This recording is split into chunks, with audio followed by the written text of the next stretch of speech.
Hello and welcome to the Australian Roundtable podcast. Today is Sunday, March 15, 2015. This is episode number 23 of our weekly broadcast. I'm your host, Johnno, and I'm joined in the studio by Ethan Nash of TOTT News. Thanks for being here. Good to be here. And we are linked via Google Hangout to our resident wise old elder, the Silver Fox himself, Lindsay. Thanks for joining us. Yeah, thank you. I'm glad to be here. Well, I tell you what, I'll read out this blurb as quick as I can. The show continues to grow, so here is a quick blurb for the new listeners. The Australian Roundtable podcast is a Brisbane-based independent news analysis discussion panel podcast, live every Sunday from 3 p.m. Brisbane time. Live listeners can take part in a live chat forum at the YouTube channel during broadcasts, and there's a few people in there right now, so hello to them. All episodes are archived at that channel.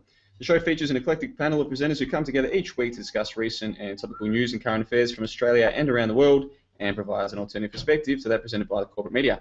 Views presented by individual panelists and guests are not necessarily representative of the entire panel. Each presenter is solely responsible for his or her own comments and claims. All important information cited during the broadcast will be linked to at our site, ausroundtable.com, so you can verify and analyse it for yourself, which we always recommend you do. Episodes generally run 2 hours, and although it's a roundtable, we do keep to a rough structure for each episode, breaking up into international and domestic segments. And I'll get to the rundown right now. Today we've got quite a few topics in the domestic segment. We'll look at national security legislation updates. Then we'll take a look at G20 powers here in Queensland. Then we'll move on to AEST propaganda, an update about that.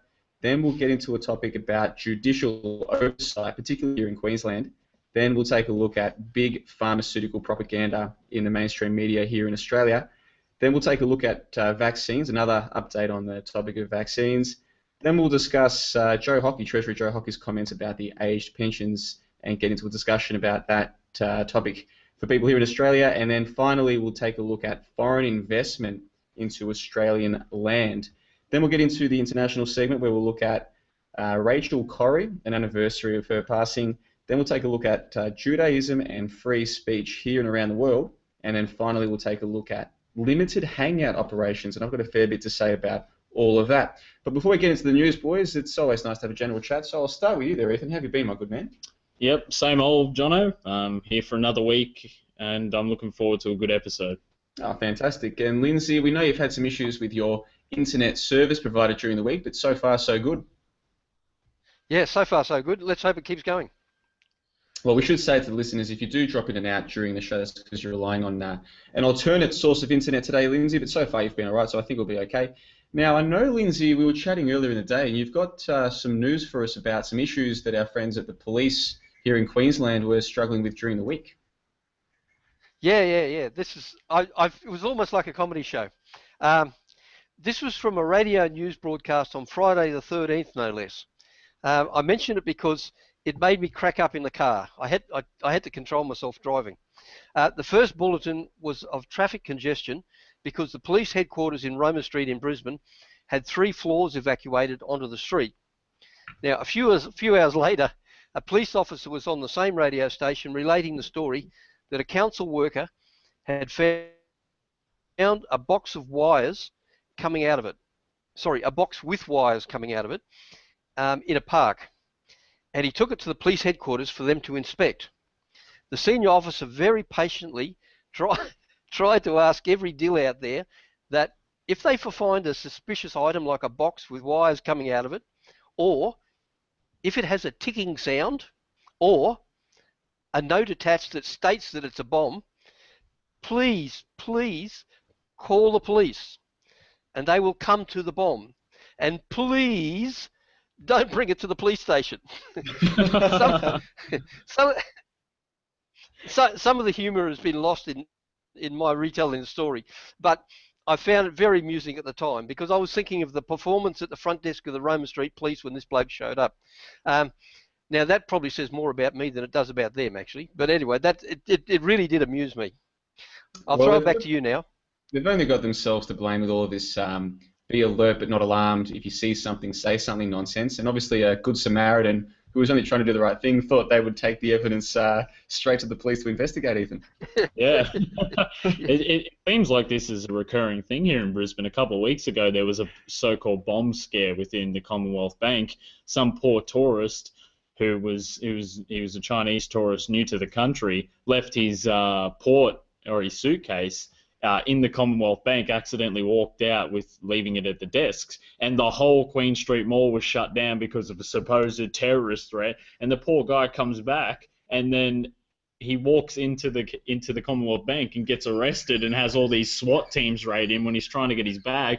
Didn't know what the hell was going on because he didn't speak English. But that's just, we can joke about it all we want, but that's just a manifestation of how bad this police state and this terrorism hysteria has gotten in this country. And we shouldn't forget, it wasn't so long ago that at Brisbane train stations, they locked up the bins, and the bins were unusable now, just in case someone put a bomb in the bin. Yeah. And it seems like every week or every couple of weeks there's a new update on this nonsense. This is supposed to be a free country and a developed country and a happy, safe country, and yet it's so unsafe now that you've got poor old people walking into police stations with bombs. Hey, Lindsay, I was chatting with Ethan just before we went to air, and he was telling me about Tony Abbott and his business with eating onions. Have you heard anything about this? No, nothing at all. I hadn't heard about it either, and I did find it amusing. Do you want to just give us a quick background on this one before we get into the real news? Yeah, well, as I said, I do watch the mainstream news and read articles just to keep updated on things, to analyse it. And I got home and from being out and about doing what I do, and a family member of mine said, "Hey, did you see the news last night? Did you see this propaganda that they're trying to pull off and trying to pass as news?" And it was of our Prime Minister, Tony Abbott, and he was touring. You know how Prime Ministers tour around and they visit farmers and they visit all these agricultural sites and all of this nonsense, trying to, in robot mode, being the perfect puppets they are. Tony Abbott is legitimately not right in their head, like his IQ is diminishing, or you could say it's an extent of how much of a puppet he is, that he's just been seeing so many people he has the same questions. But he saw these onions and he asked the guy in the factory, "Oh, so when do these ripe?" And everyone looks at him like, "You do know they're onions, Abbott." And the guy there says, "Well, why don't you test it? Why don't you try it out as a joke?" And Tony Abbott, our Prime Minister, picks up this raw onion with the skin on and just takes a massive chunk bite out of this raw onion, and then he knew immediately. And then, to show how much of a liar he is about everything, he looked with almost tears coming out of his eyes. He looked at the guy and said, "Yeah, it was very nice, very nice."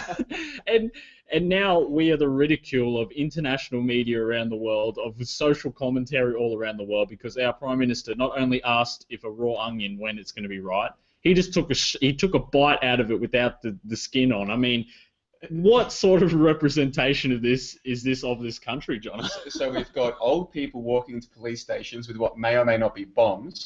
We've got our Prime Minister eating onions with the skin on and pretending to enjoy it. And then another thing during the week that I thought we should just quickly touch on is G. Hardy Jake is now the talk of the town. Front page newspaper spreads. Lindsay, have you heard about our newest boogeyman, G. Hardy Jake? Yeah, is this the young kid with the really pale skin? Yeah. Yeah, and the fluffy beard. Yeah, okay. Yeah. My mother reads that to me. Isn't this terrible? And doesn't matter what I'm reading, she reads those sort of stories to me at the breakfast table. So yes, I've heard all about it. I wonder if there's like an age demographic who just don't buy into G. Hardy Jake, and it's like anyone between sort of the age of 14, because a 14-year-old kid could beat up G. Hardy Jake, through to anyone about the age of 35 who knows this is nonsense. Anyone below the age of 14 is scared of him. Anyone above the age of 35, like your mum, Lindsay, is scared of him. But anyone who's still got their faculties about him is saying, this is a front-page newspaper. A 16-year-old kid supposedly going to fight ISIS. You've got to be kidding me, Lindsay. Yeah. Well, I was looking at his arms, and I thought, you imagine all these blokes, supposedly battle-hardened men, been cutting up people and cutting their heads off and all this sort of thing, and get this little skinny kid come along. What must they think? What have we got here, for crying out loud? Anyway, back to you. Yeah, it's nonsense stuff, and we like to have a laugh about it because you've only got two choices when you look at how crazy this country is getting, which is to laugh or to cry. So we like to have a laugh, but it's time to get into the domestic segment proper. And Ethan, I know you've got an update for us about national security legislation. Yeah, 2 weeks ago on this show, before our birthday celebration, I spoke about Tony Abbott, our Prime Minister, the same one that eats onions with the skin on, talking about he was going to give a national security speech, and this was very concerning because we went through all of the points that a mainstream media article raised that were going to be addressed. So I said I'd have an update for it, and it's just a quick update. It's for your perception, because obviously nothing has happened as of yet because of this, but it's your perception to take what you want. And it was the article that I spoke about, for those to add some context, it was made up of 3 points. One, it was the demonization and propaganda of Muslim extremism, the same old ISIS propaganda that we need to take away freedoms to protect our country. The second one was the potential introduction of laws for so-called preachers of hate, and we've spoke before on the program about how terrifying that is for this country, because preachers of hate, as David Cameron can say, can incorporate any of us listening to this broadcast, us broadcasting over the internet. And the third one was the potential installation of a Homeland Security Department, which they've announced has happened. So all three of those things did happen in the speech, and I've got a few main points that are a few key concerns to take from the national security statement, and these are all quotes. And you can make your own perception about where we can go, and then we can open it for a discussion. So the first one: we will never sacrifice our freedoms in order to defend them, but we will not let our enemies exploit our decency either. So then, once again, it's repeating Abbott saying that security needs to outweigh freedom for the time being, because we're in such a dire strait with these ISIS terrorists around every corner. The government's data retention bill, currently being reviewed by the Parliament, is the vital next step in giving our agencies the tools they need to keep Australia safe. So just as we predicted, justification for data retention. 3, we will ensure returning foreign fighters are prosecuted or closely monitored using strengthened control orders. Now, we went through that in the second piece of draconian legislation that was introduced at the end of last year about control orders and how they can put you on curfews, literally for just the suspicion of your beliefs. 4, we will appoint a national counter-terrorism coordinator. 5, the government will develop amendments to the Australian Citizenship Act so that we can revoke or suspend Australian citizenship in the case of dual nationals, and we have given ASIO the further power to request an Australian passport be suspended pending further security assessment, which they said has happened 8 times so far. So now dual nationals can have their passports cancelled, and ASIO have greater powers to suspend, just ordinary passports for security risks, which is ironic because you don't see Tony Abbott's dual citizenship his passport getting cancelled, do you?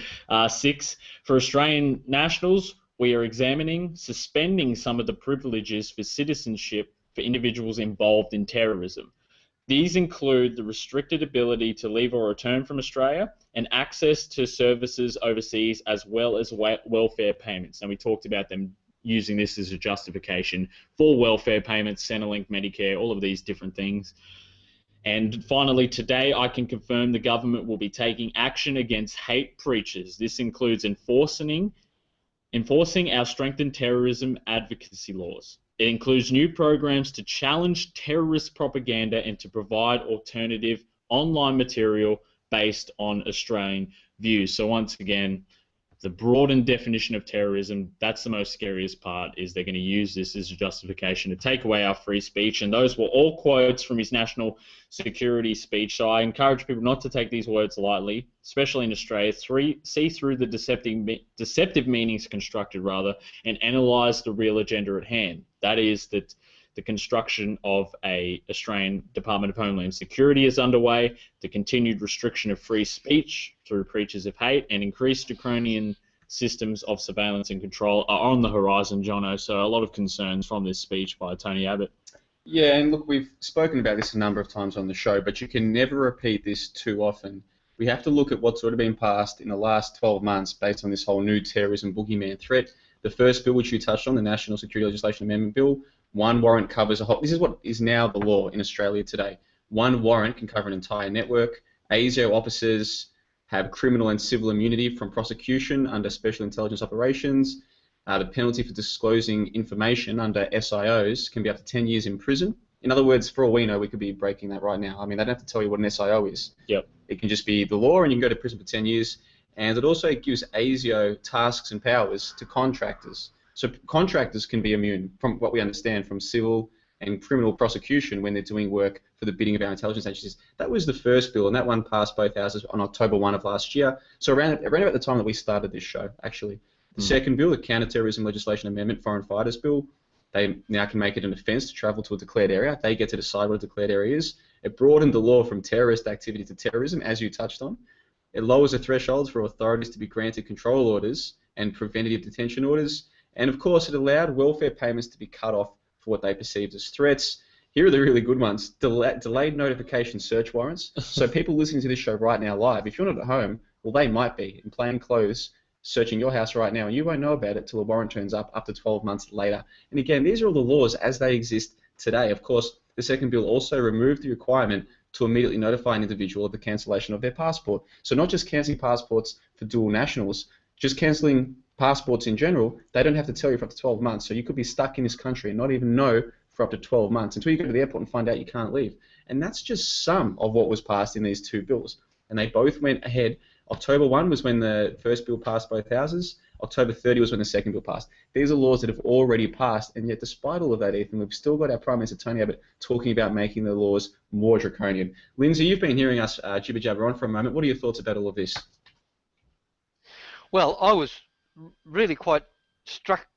I heard the Onion Eater speech some time ago, and I could pick out bits of it, but I was really waiting for Ethan to dissect it for me, because it was sort of what I saw on television wasn't really all that straightforward.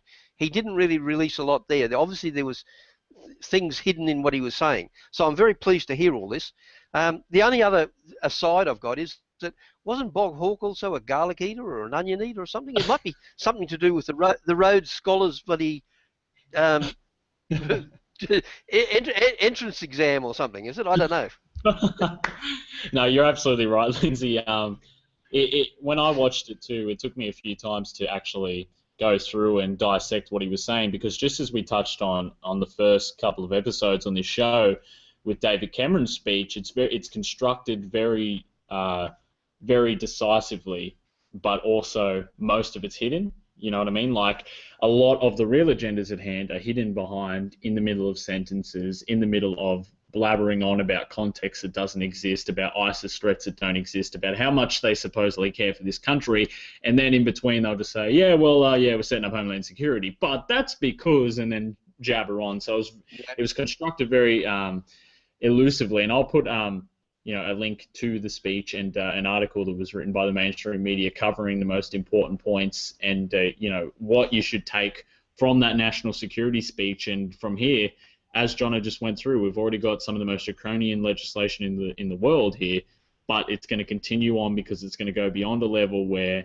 preachers of hate will become the enemy, and it's going to be flipped on us, and it's a very scary thing, Johnno. Yeah, and we've been covering it since we started this show, going all the way back to episode 1. Again, we started the show around the start of October, which has been all this legislation was being passed. Of course, the whole Newman Hater false flag psyop took place down in southeastern Melbourne in September 23, I think the Newman Hater incident was. So from the moment that we were deciding to try and put this show together, this stuff has been hitting us, and we've been covering it almost every week at some points, because there's new updates every week, and it just gets worse and worse and worse. And if you'd have said to us back on episode 1 that we'd be sitting here in 6 months still talking about how things are getting worse, we might have wondered why we were bothering, but we do it because no one else is going to cover this stuff, are they, Lindsay?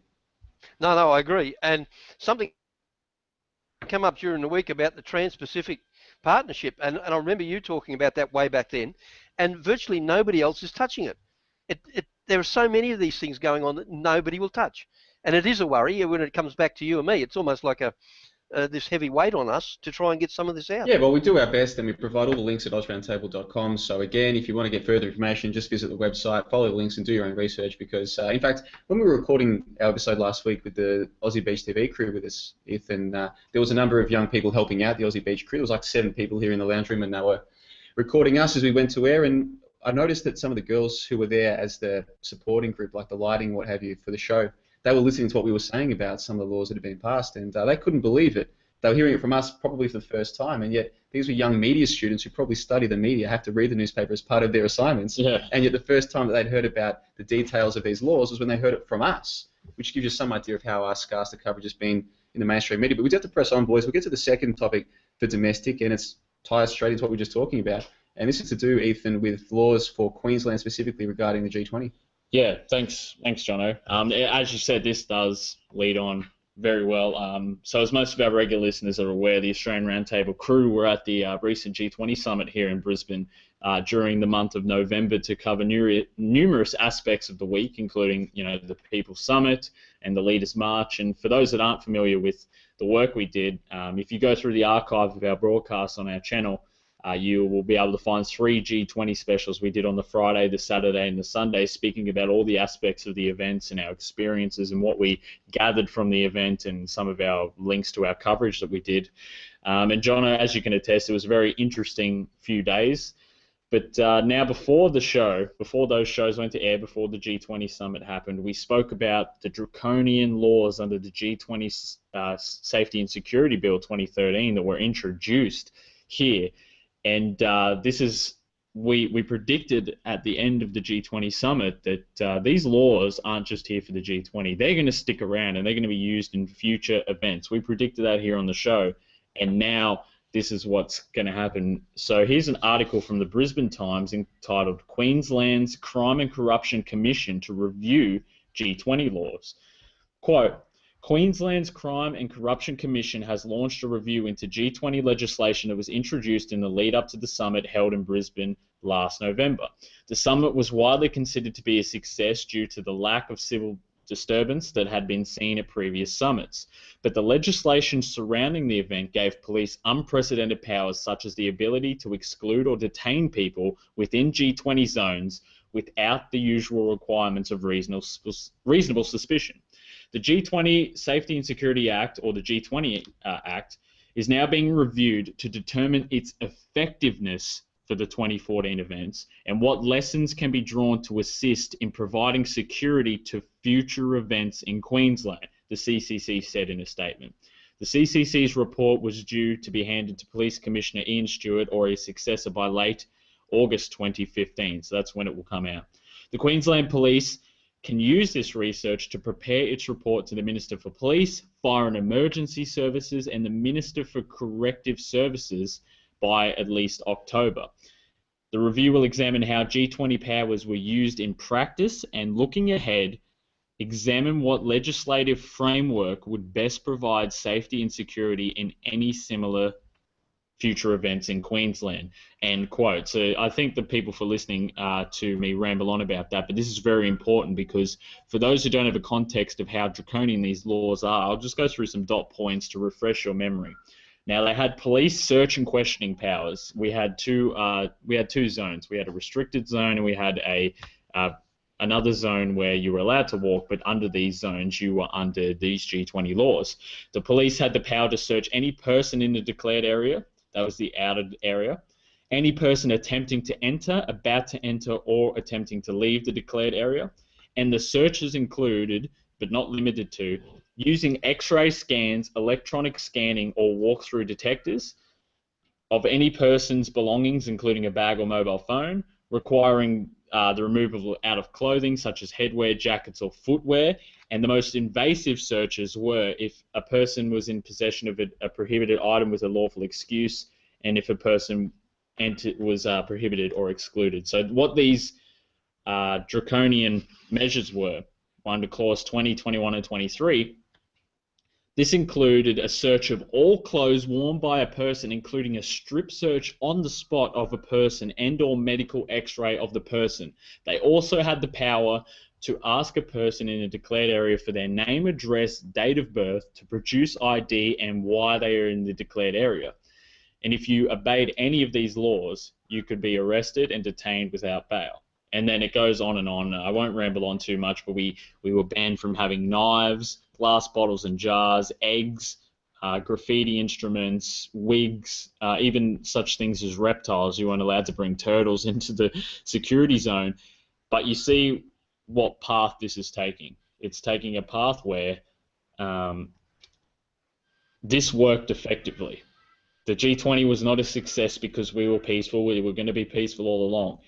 It was a success for the establishment because they can show the rest of the world, just as Obama awarded our police commissioner last week a medal for how well they committed to the G20 security. They use this as a way to say, look how these draconian laws kept everyone in check. And now it's going to be reviewed and it's going to be used in the future, Johnno. So I thank the listeners for putting up with me speaking that, but it was very important. Oh, it is very important, and we can't cover these topics enough because this is what's happening in our city and in our country today. This isn't speculation about what might happen. This actually did happen. Of course, during the G20, we were covering it live on the scene, and on one day in particular, I was bag searched 6 or 7 times in one day, and my only crime was carrying around a placard. And it was a placard that was within the prescription that they gave you. They said your placards can't be more than 2 meters by 1 meter. Mine was less than 2 meters by 1 meter. So it was, I mean, that's a ridiculous law saying you can't have placards bigger than a certain size, right? Yeah. What is this, North Korea? But my placard was within that size, and yet despite that, simply for having the placard, I was bag searched 6 or 7 times. And when people say, how do you know it was because of the placard? Well, I don't know for a fact that every one of the searches was, but on several occasions, the police let everyone go by except for me, and there was nothing unusual about me other than the fact that I had a placard when all of these other people did not. And that was just one small example. Now, you might say, oh, these are just bag searches. Who really cares? Well, we should care because we're supposed to be a free country. And during the G20, you couldn't even walk around unhindered by the police. Like I said, 6 or 7 bag searches, 6 or 7 times I had to give them my identification, 6 or 7 times I had to watch them put that into their computer, get details back from HQ, wherever the details came back from. 6 or 7 times I had to go through that. And it's not the time that they waste on the day that's important. It's the fact that they can get away with this. And the vast majority of people just went along with it like lemmings. And Lindsay, you were there with us when we were covering much of the G20 back in November of last year. Do you have any points that you want to make in addition to what Ethan and I have said? Yeah. I want to take you to task because it wasn't just the placard; it was the fact that you got a beard and you've got a beanie. I think that was the main. That was the main point. Sorry. You know what? As I was saying, the main reason was the placard. I did think to myself, well, in the police defence, I did have a beanie and beard, and well, I mean, without giving too much away about Ethan, the pair of us both look like we could be terrorists. we look a little bit like G. Hardy Jake with his beard. But more seriously, though, getting back to these laws that are being passed, Lindsay, you've been here in Brisbane for a lot longer than I have, and you've seen the changes to the laws regarding what people can do with their civil rights and what have you. Do you have any thoughts just generally about the path that this country is headed in? Yeah. We all know where we're headed, but they've made it quite clear. And all you've got to do is look to Russia. Every time something happens here, you look to Russia, and it happened over there. So they're using that as a case in point to bring those sort of laws here. And that worries me too, because we know that then they finish up taking in off to camps and they died. You know, you just read Solzhenitsyn's Gulag Archipelago, and you get the picture. It does worry me that it's happening here. There are people who are trying to put a stop to this person. You know, you were referring to person. A person does this. A person. We are the sovereigns in this place. I mean, even the High Court has said that. So we're not under this legislation. We really are under common law, and but it's very difficult to enforce that in a court. So that's what we've got to try and master. Now there are people who are doing this, but we probably all need to get behind this to stress to these people, no, we're not your chattel. We are the sovereigns, and you are our servants, who we pay. But anyway, that's another story. But I think that's probably our avenue out of this, is to bring them back to heel, because they are like dogs out of control at the moment. Now, adding to what you were just saying a minute ago about the laws going on from the G20, I noticed the other day in the paper there was an article about shields and various other weapons that were all being dished out right across Australia to all the different areas. So that worried me. You know, finish up with what, Longreach or Mount Isa or somebody have more police decked out in armour and shields and whatever weaponry they have. It does concern me that this is spreading like a wildfire now. Back to you.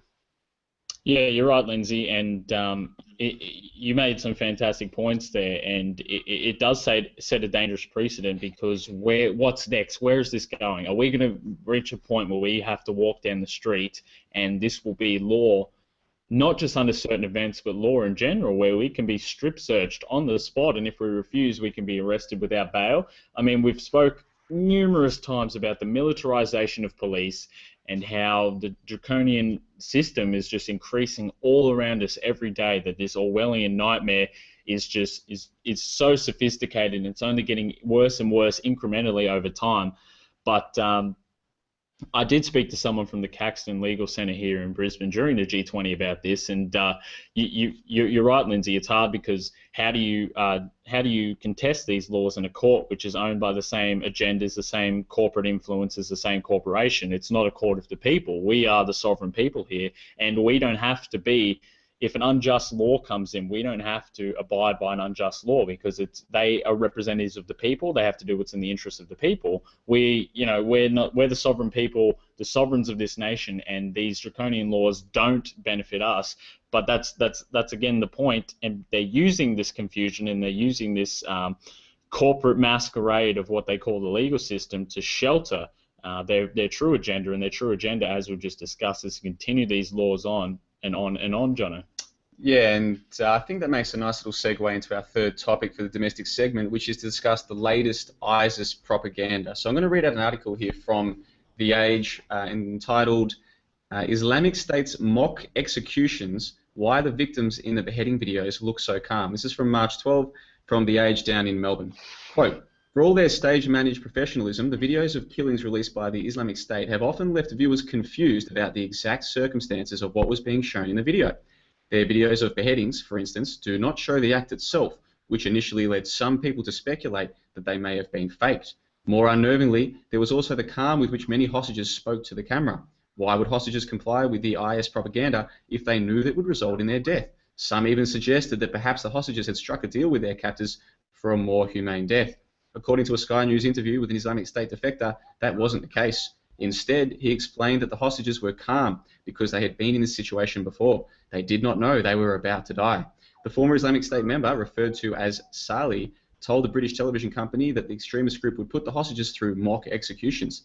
Salih himself told the hostages that they would not be killed, recalling that he said to them, "Don't worry, doesn't matter, nothing dangerous for you." However, Sky News reports that Salih knew the plan was always to kill the hostages eventually, despite any limited kindness shown to them by their captors, end quote. And the article just goes on and on like that. So that's right, gullible masses. Any second thoughts you might have had about the legitimacy of these executions can be easily explained.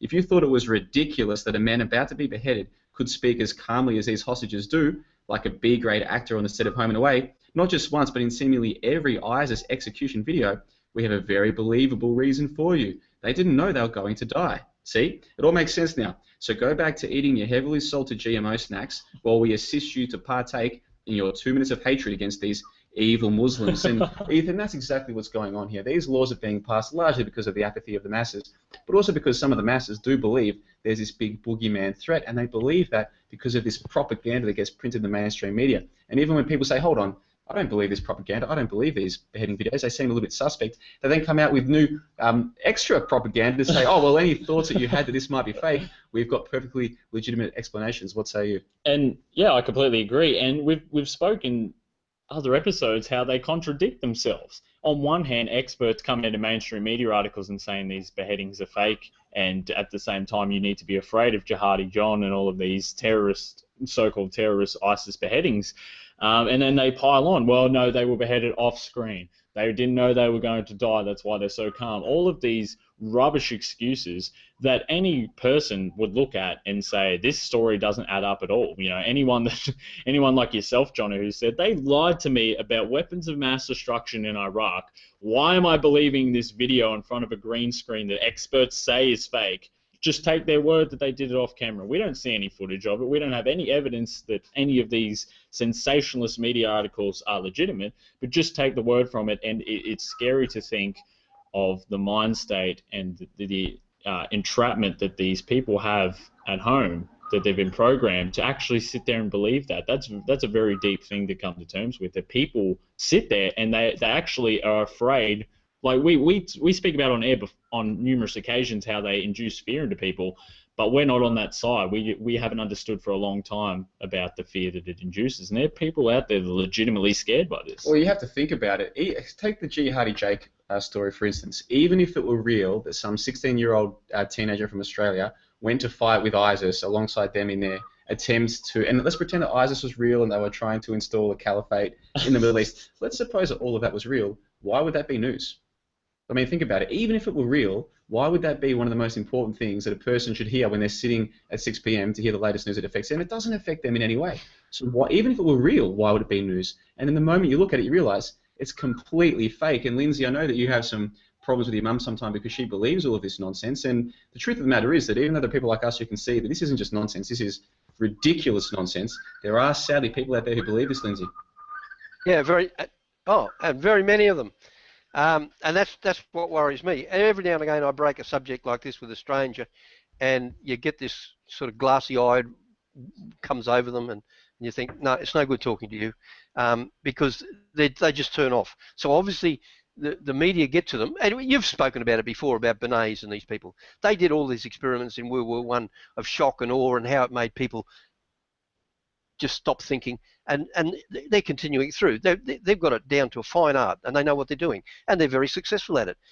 We've just got to, well, I was going to say that you throw in the fluoride as well, so that you're passive, and it just goes on and on.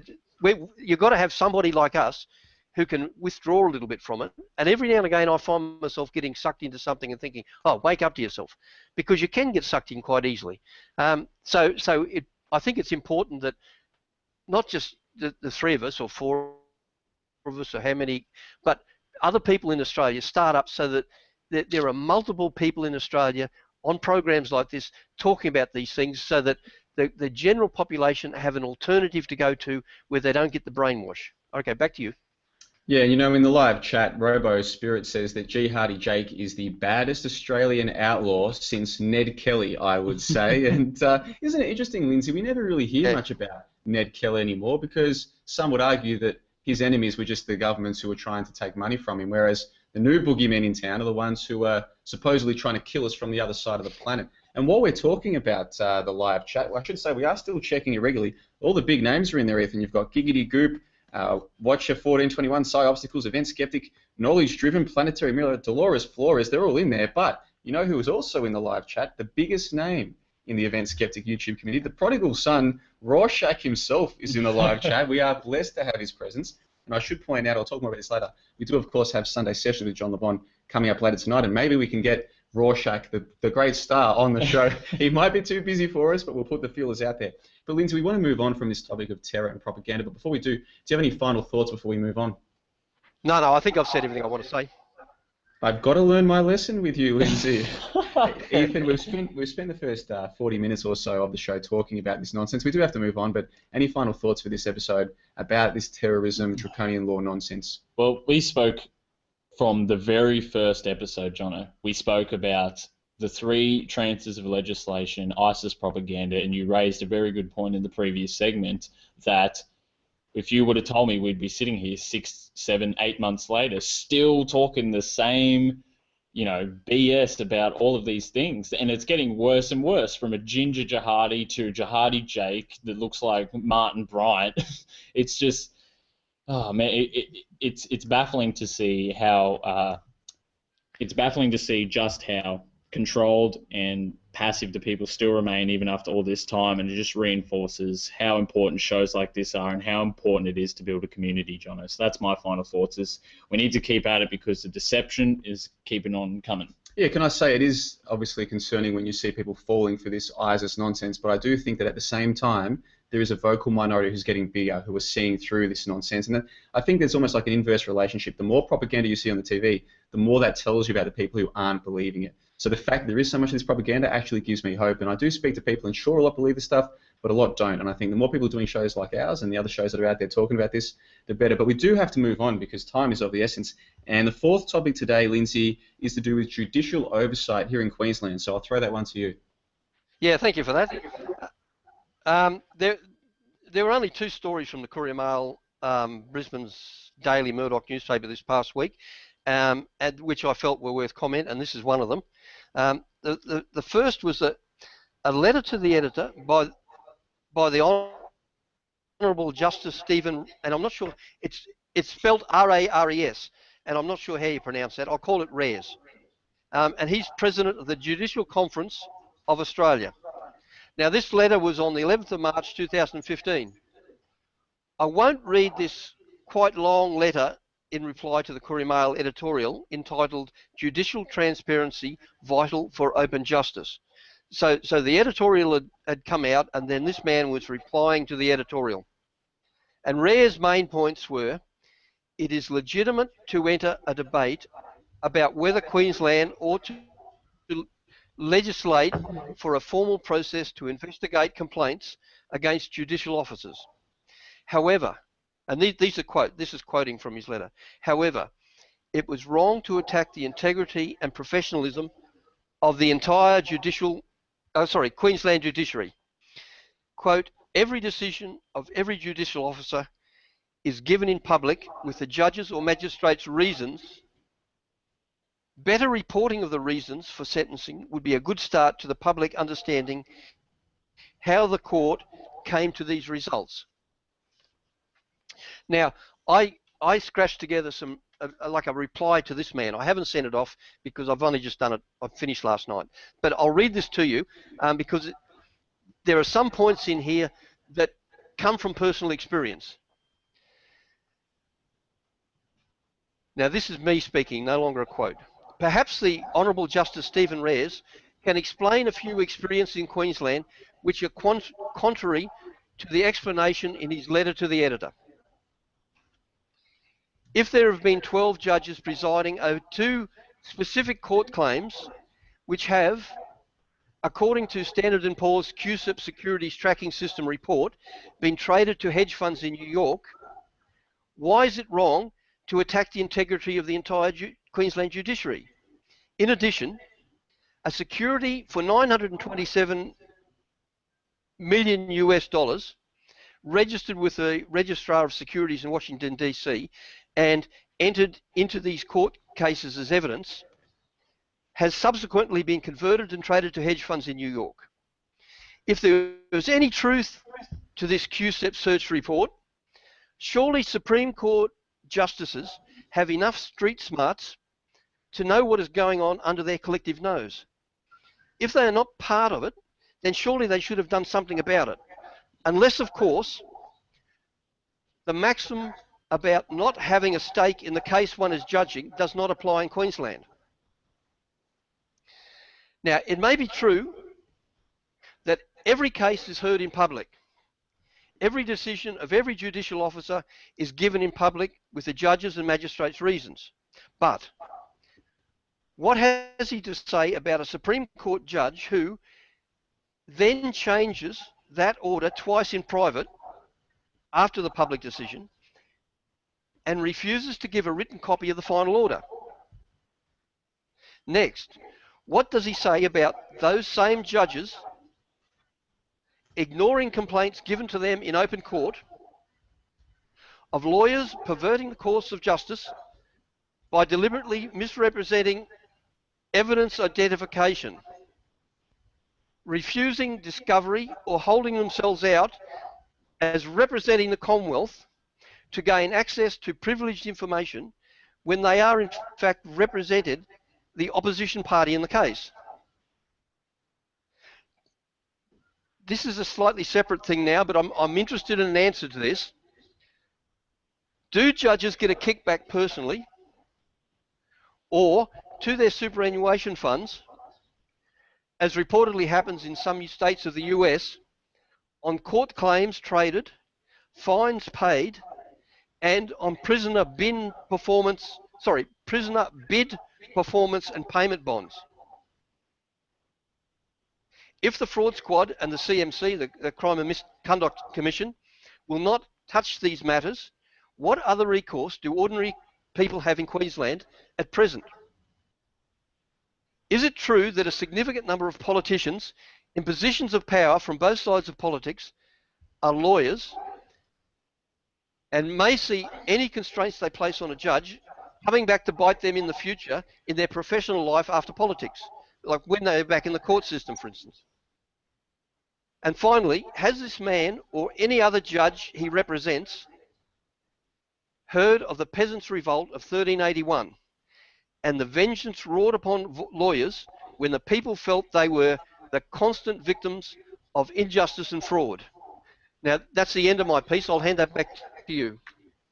Yeah, Lindsay, that was a fantastic piece to, and it really followed on from what we were speaking about before about what sort of a system are we leaving these draconian laws to. And Lindsay gave a perfect example of just how, how infiltrated and corrupt in some parts the legal system, especially in the Supreme Court and Supreme Court judges, can be.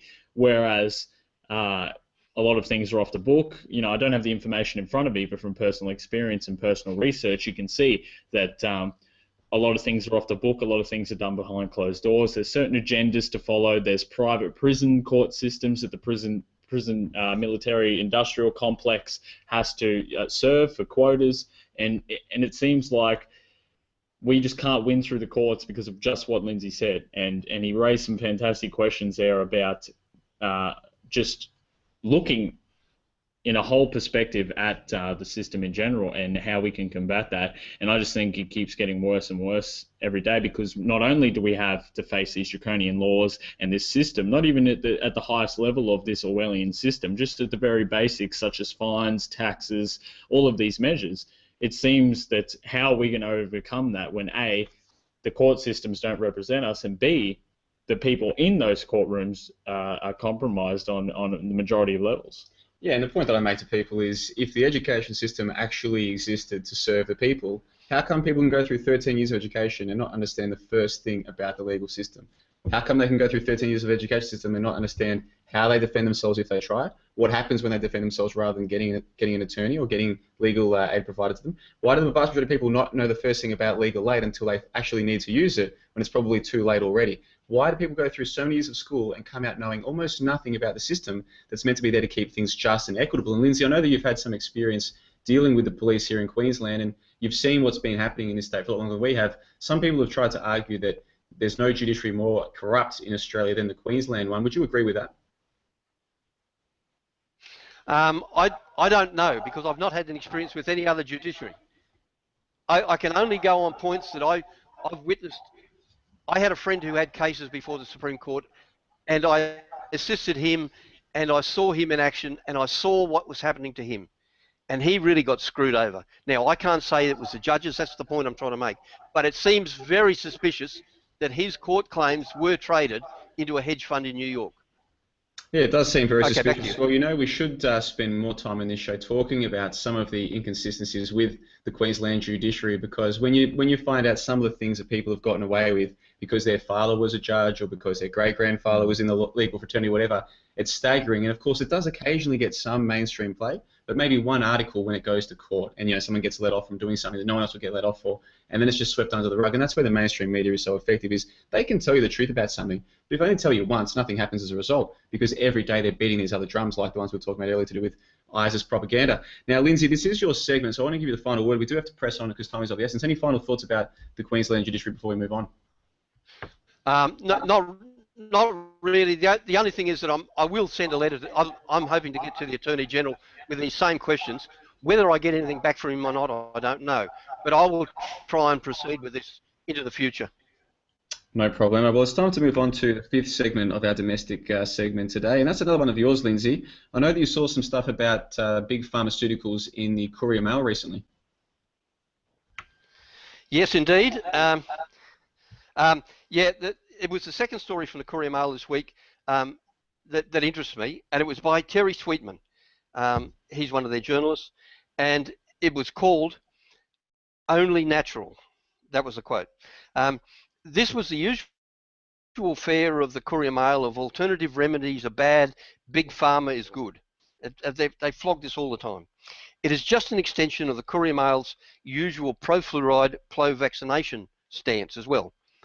The reason I found it so interesting was not because of what he was saying so much as the methods he used to try and sell this bag of excreta, and still not sound like the muddle-headed wombat that he is, or that he became, put it that way, by this article. He failed, but it's worth studying his methods, and I highly recommend the article to you for this reason. I'll give one example from this long article, and quote, "And yes, I have lived through the thalidomide and anti-inflammatory horrors and heard all about anti-statin scares to name but a few. However, the prescribers of good sense are up against entrenched distrust of the pharmaceutical industry, end of quote. So, having done a job on alternative medicine prior to this, and equating it with rain dancing, money-grubbing evangelists, and placebos, and cabbage soup, and all the other stuff he went through, he forestalls any legitimate criticism of pharma, of big pharma, by getting in first and trying to downplay some of their monstrous failures. I'll just leave it at that. If you read the article, it becomes quite clear of the tactics these journalists use, and it might be good for future articles so you see how they operate. Okay, back to you. Yeah, you're right, Lindsay. It is a common tactic that they've been using, and I'd like one day to archive some of these similar articles to see the same methods that they use and go through them, because, you know, some of us that analyse the media know that this happens, but a lot of other people may not know that these are drawing on similar tactics that have gone back a long time. And you speak about, once again, the agendas at hand. We've spoke about why doesn't the education system speak about the judicial system? Why is the mainstream media establishment not telling you about the pharmaceutical industry? It's because all of these are tied together in a big spider web, and all you see throughout the Courier Mail and these mainstream media publications is the same agenda at hand, and the journalists that have to pitch these ideas to the editors to as a way to demonize and serve the agenda of those editors. And, you know, we've spoken about this in depth. I've wrote papers on mainstream media manipulation, and the pharmaceutical industry is one of the highest focal points that they use for their propaganda pieces, because at the end of the day, they don't want a healthy, informed public. You know what I mean? We can be dumbed down in many ways through our mental state, through everything else, but at the end of the day, our bodies are our vehicle. And if we aren't, if people are brainwashed to believe that pharmaceutical drugs and natural are good and natural remedies are bad, and that this ridiculous debate about whether we should legalize marijuana, all of this, you know, BS that's happening is all a result of the media. And once again, Lindsay just gave an example, Johnno. Yeah, and Go Away in the live chat says that even the average Australian knows the Courier Mail is full of crap, but they still believe the anti-vax nonsense or the pro-vaccine propaganda. And that's the case. There are a lot of people who do know that the media lies to them, but they're selective when they apply that knowledge. They'll still believe all of the vaccination nonsense, but they, even though they know a lot of what's in the Courier Mail is nonsense, they'll still believe the anti-vax stuff. And I think that makes a nice little segue, Ethan, to a topic that's next up on our agenda, and that is an update that you've got for us about vaccines. Yeah, well, this ties directly into what we were saying, and it expands and gives an example on it. So, Lindsay,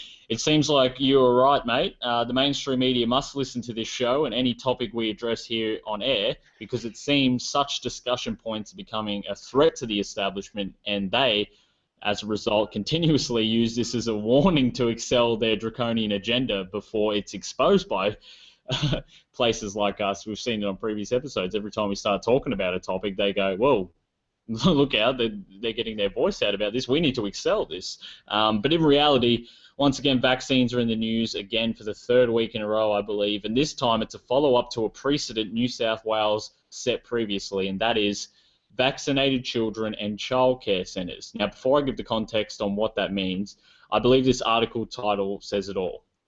Then this was from the Brisbane Times on March 12th.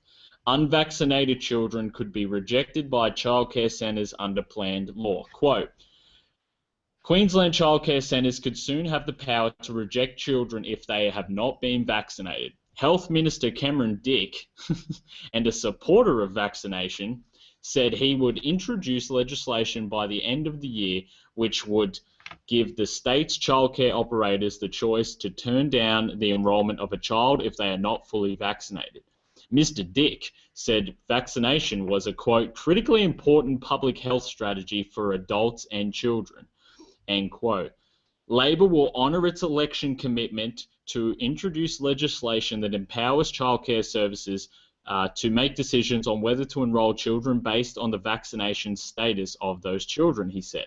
So remember, for all of those out there, probably not listening to our show, but for those out there in this state who thought getting rid of Campbell Newman was the end of tyranny in this state, this new government, once you were brainwashed into believing there was a legitimate alternative, are continuing the two-party false paradigm. But I'll continue, and I'll try to get through this quickly. The proposed legislation will be designed to protect children and workers from preventable diseases. Continues on about the health benefits, the so-called herd immunity argument that they give. Now, this, as I said, this has come after New South Wales' so-called Conservative government passed the, quote, no jab, no play legislation, with the campaigning of the Murdoch prostitutes in that state, no less, which gave child operators similar powers to what Queensland are going to introduce. Now, that is that childcare centres can be fined up to $4,000 if they enrol a child who has not been vaccinated against preventable diseases. That is law in New South Wales right now. If your child is not vaccinated, if they enrol a student that's not vaccinated, childcare centres can be fined $4,000, and that's just the beginning of it. We've covered on tottnews.com about family benefits being taken away, about how they want to cut welfare for people that are unvaccinated. This whole mentality of that the state knows all, and if you don't follow what the state does, you're going to be punished from it. And we haven't even got into, and I say this every week, we haven't even got into the dangers of vaccines yet. The threats that they pose, the numerous scientific studies, all of these legitimate concerns that are associated with the dangers of vaccines.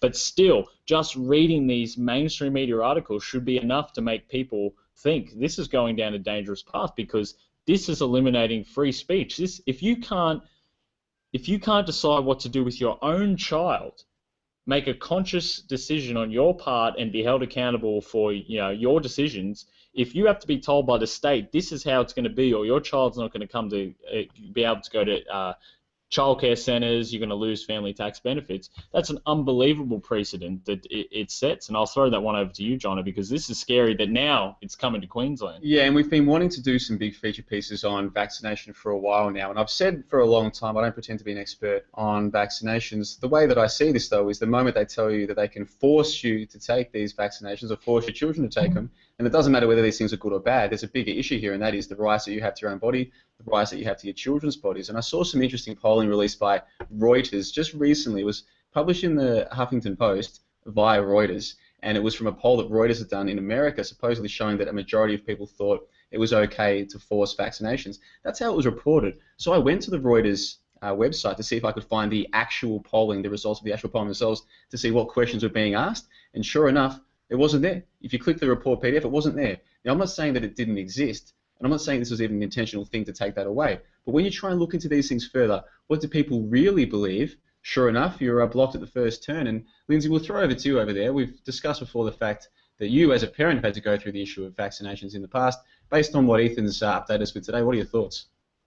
Well, the first thing that strikes me is this bloke, Dick, is another Anna Bligh. Anna Bligh was an arrogant woman who insisted upon forcing us all to have fluoride against our will. They still haven't learned. They got tossed out on their ear. They've seen Campbell Newman get tossed out on his ear, and they still haven't learned. They still think they're elected dictators, and the arrogance is bloody dripping from them. I just can't believe that these people are that stupid. Anyway, that's the first thing. The second thing is, probably the best thing that people could do is take advantage of this and withdraw their kids from preschool. Start their own play groups and try and have some arrangement. There are plenty of young mothers out there who are trained school teachers. Have one of them in each play group or something like that. It'd be a way of bypassing this whole system. And I think that's probably, they'd be doing their kids a favour by getting them out of the clutches of these people for a while. Okay, I'll throw that back to you. Can I say, Lindsay, it's interesting to me that you see these people, promoted by the mainstream media saying that if other people's kids aren't vaccinated, they don't want their kids playing with the unvaccinated kids. I'm the complete opposite. If a parent is dumb enough to get their kids vaccinated just because they're told to do that, then I don't want my kids playing with their kids, because those kids will probably also be brought up to be just as uncritical with their thought, and that's the worst thing. So, Lindsay, I agree 100%. I'd far rather my kids hanging out with unvaccinated kids than with vaccinated kids, as much as it isn't the kid's fault. Ethan, I'll throw to you. Yeah, it's pretty preposterous to see that this is happening. It almost seems surreal. What we've spoken in previous episodes about how 10 years ago the thought of microchipping, forced vaccinations, all of these things were seen as conspiracy theorists and brushed away to the side, and now it's become the normalization where as I believe it was either Zach or Tristan brought up on a previous podcast how the line that this is taking now that they've introduced microchips and now they want to make mandatory microchips, it seems that the vaccines are going to take the same path. How far can we get this and what precedent can we set?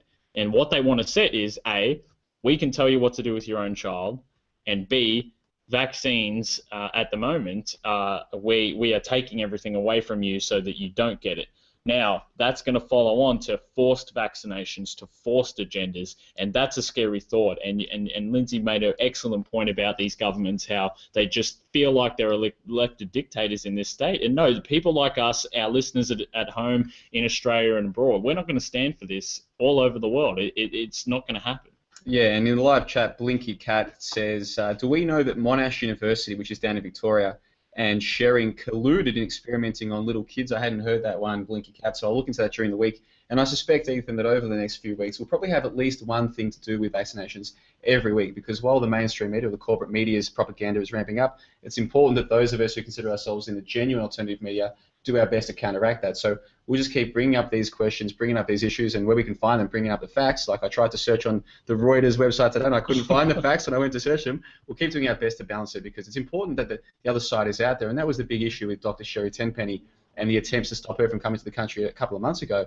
The issue was, this is the other side of the debate. Since when can you not have the other side coming out to give their opinion, especially in the age of the internet, where people can still access Dr. Sherry Tenpenny's opinions via the net? What does stopping her from coming to the country achieve? Well, I think all it achieves is hamming up this propaganda of she's out to harm the kids. Anyone who doesn't want you to vaccinate your kids is trying to harm the kids. Make it so that the people who are trying to save the kids from forced vaccinations are the bad guys. And sadly, this is one area where I think the propaganda is winning at the moment, but at the same time, I think more and more people are waking up to it. I want to read a few more comments from the live chat before we go any further.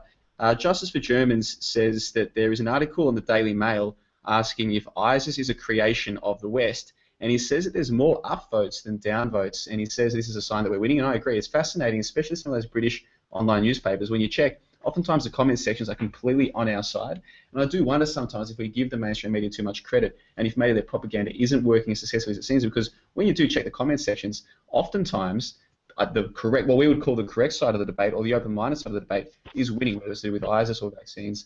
Oftentimes the propaganda probably isn't as effective as it seems in the article as soon as you read the comments. So thanks to Justice for Germans for that comment. Jacob Kilgore asks, is there even a solution for the current legal system problem? My answer to that one, Jacob, is information. I mean, you can't really do anything until the masses know what's going on, and they won't know what's going on unless those of us who do try to get the word out there, which is one of the reasons why we provide links on AusRoundtable.com for everything that we say, because just hearing it from us isn't enough. You need to do the research yourself. So check out AusRoundtable.com. We'll provide all the links. Once you understand information, you'll be better at passing it on to others, and that's really the first step. Before we can do anything else, Ethan, we've got to get the information out there. And finally, Enchanted Wanderer says, I can't believe there isn't something that allows us to remove a government that fails to listen. Well, there is. It's elections, but of course, elections don't matter if 4 or 5% of us know the truth and we get outvoted by the 95%. I'll have more words to say about these matters and others when we get into the international segment. But before we press on, we do have to finish off this domestic segment for today. And the next topic, Lindsay, is Joe Hockey, our treasurer of this country, and his comments about aged pensions. Yes. This is from the Courier Mail on the 5th of March. And I'll quote, I want you to keep working. Hockey's call to arms for over 50s squad of greys, end of quote. The greys aren't aliens. I think he's referring to people like me. This is accompanied by a mock-up of Australian Treasurer Hockey as Lord Kitchener, with the finger pointing at the reader, as in, your country needs you. And then he goes on further, quote, older Australians are being urged to stay in the workforce longer to support a rapidly ageing population. Treasurer Joe Hockey yesterday issued a call to arms. That's the Lord Kitchener thing. Okay, for workers to delay their retirement until well after 65 to future-proof the nation for the coming generations. Now, this was followed by a discussion of worker participation for over 65s and the participation rate of women compared to New Zealand and Canada. Now, I place this here because we have some expat Australian listeners who should know what the kind of Australia you will be returning to in the future. where it's going to go. When we talk about down the gurgler, well, you're probably right there. This ties in to, I have a detailed talk that I want to give eventually about age pension contributions, and these were supposed to be held in trust since the 1940s, but have been stolen by the trustees. Now, and they claim that there was no trust now, and hence this penny pinching nonsense by Hockey, and in fact all parties in the federal parliament. So we were contributing. They now say no, you weren't. There was nothing there, and now they want everybody to work until they drop. I'll just give one addition to this. I was talking to a fellow today who came to the house, and he was a subcontractor, and as a subcontractor, when he goes to renew his insurance policies for third party, I can't think of the word for it, where if you damage somebody, a third party outside, public indemnity insurance, that business car insurance, there are a whole range of insurances relating to business. When you get to 65, you cannot get those insurances, or if you do, they're exorbitant. They may be double or triple what they were before. So this whole nonsense about wanting people over 65 to go on working has got hurdles in front of it right from the word go. So before the government go on with this, they need to get in there and find out what the hurdles are and start to deal with that first. Okay, I'll throw it back to you now. Yeah, you're right, Lindsay. And for those international listeners who aren't familiar with who Joe Hockey is, that is our treasurer. And it's not just that he wants, there's all these roadblocks with people working to that age, that they've raised the so-called retirement age to about 70 years now. I've got an article in front of me from January 19th, so a couple months ago, and this, no joke to our international listeners, is the logic that our treasurer has used. It's titled, Joe Hockey Raises Prospect of Australians Living Until 150 Years Old to Justify Budget Cuts. Treasurer Joe Hockey has raised the prospect of people living until 150 to explain why Australians should accept cuts to government benefits and pay a greater share of their health costs. Quote, it's kind of remarkable that somewhere in the world today it is highly probable that a child is being born that is going to live to 150, Joe Hockey said. He also refused to deny reports that he and former Health Minister Peter Dutton opposed a $20 cut to Medicare, and it goes on. The article continues on, but the main premise here is they're just laughing at us now. They do not even care where Joe Hockey can stand and say that somewhere in the world a child is being born that'll live to 150. We're all going to live to 150, and that's why you have to work longer. That's why you have to pay taxes longer, and that's why you're going to be enslaved longer. It's ridiculous. This is our treasurer, John. Ethan, I know you're a big fan of George Orwell, and most people are familiar with 1984, but it seems like a lot of people aren't as familiar with his work, Animal Farm. And if you look at the book Animal Farm, which is much shorter than 1984, it's an easy read, so if you haven't checked it out already, give it a look. In 1984, what happens? The mayor that works so hard, he's up early in the morning every day to help build that big thing they were building, works hard all day knowing that in the future it'll get to retire in a green pasture. And of course, what happens? I don't want to spoil the whole story for everyone, but it's worth a reference here. What happens when the mayor finally gets too old and it's time to be put out to pasture? It gets sent to the knackery. And I think the message that George Orwell was trying to get across there is they'll tell you about this future, about this pension that you'll get, whatever, to make you work harder. But when it comes time to cash in, Lindsay, sometimes the hard work isn't there, is it? That's exactly right. And their track record speaks for itself. Like I was saying before, they had a fund that we contributed to. They stole it. And now they're pretending, now you're going to have to get superannuation and you're going to have to work to 75. It doesn't matter what we do. We're dealing with thieves who are in charge of or foxes in charge of the hen house, or however you like to put it. So I don't trust anything they say to me ever. And I advise other people to adopt that attitude, because you won't be disappointed. They will lie to you every time. And look at this Hockey, bloody cigar-smoking clown. How's he going to live to 150? Anyway, I'll get back to you. I think it was Matt Tran. It might have been Enchanted Wonder in the live chat said that they think that Joe Hockey is the biggest wanker in Australia, second to Rony Wabbit. Well, look, I don't know who Rony Wabbit is, but I think you might be referring to the Onion Eater. That's the way we refer to him from now on. But look, it is time to move on. Lindsay, this is your segment, so I'll give you the final word and then we'll press on. Okay, and sorry to disappoint you. I won't say I haven't got anything to say. What I would like to do is extend this at some time in the future and talk about the history of the pension, because I think it's very relevant that people realise that they're still paying into the pension even though they don't realise it on their tax form. And I'll get back to that sometime in the future. Over to you. Yeah, I have seen some of the work you've been doing for that feature piece, Lindsay, and it will be an important one. Probably within the next week or two, we will do a proper feature piece on retirement in Australia, including the topics of the pension funds, superannuation, and the rest of it. But it is time to move on to our final topic for the domestic segment, and that is foreign investment. Now, let me just get my notes together here. Let's see. Now, back on episode 7 of the Australian Roundtable podcast, we touched briefly on the Chinese-Australia Free Trade Agreement, or CHAFTA, which was signed immediately following G20. And this agreement involved further loosening of foreign investment restrictions, despite the fact that the existing restrictions are already disregarded on a mass scale. Now, I saw an article during the week that reminded me that I'm meant to be working on a feature piece on this exact topic because it is so important. It affects all of us here in this country. This article was from The Age down in Melbourne. It's entitled Historic Victorian Farms Near Bendigo Bought by Chinese Buyers. This is from March 10, 2015. Quote, 2 historic farms near Bendigo have been bought by a foreign buyer aiming to capitalise on the district's prime agricultural land and China's booming demand for food.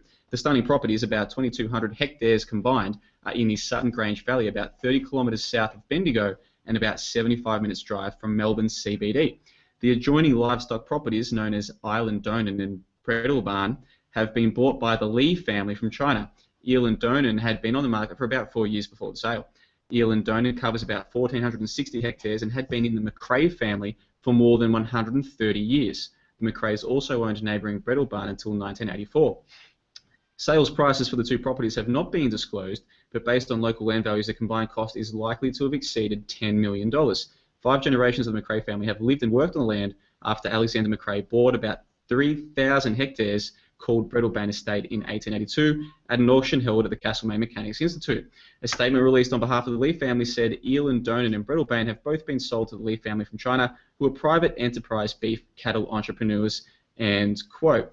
Now, like I said back in episode 7, we did cover the Chinese-Australia Free Trade Agreement that was signed about the same time as G20, and I am working on a feature piece to discuss the current foreign investment rules in this country and how they relate to everything from land ownership, real estate prices, the whole gamut. This is important stuff, and it gets almost no genuine coverage in the mainstream media. But I thought just today I'd give a quick piece with a couple of updates since that episode 7 episode. Now, this is from The Australian, which is, of course, a Murdoch newspaper. Chinese snap up 50 dairy farms, October 16, 2014.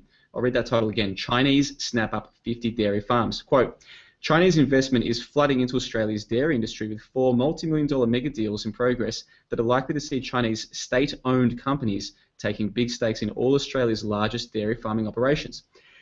In Western Victoria, about 50 dairy farmers between Colac and Mount Gambier have signed individual option deals to sell their farms with a collective $400 million price tag to a secretive Chinese-dominated dairy conglomerate being put together by Tasmanian-based property developer Troy Harper.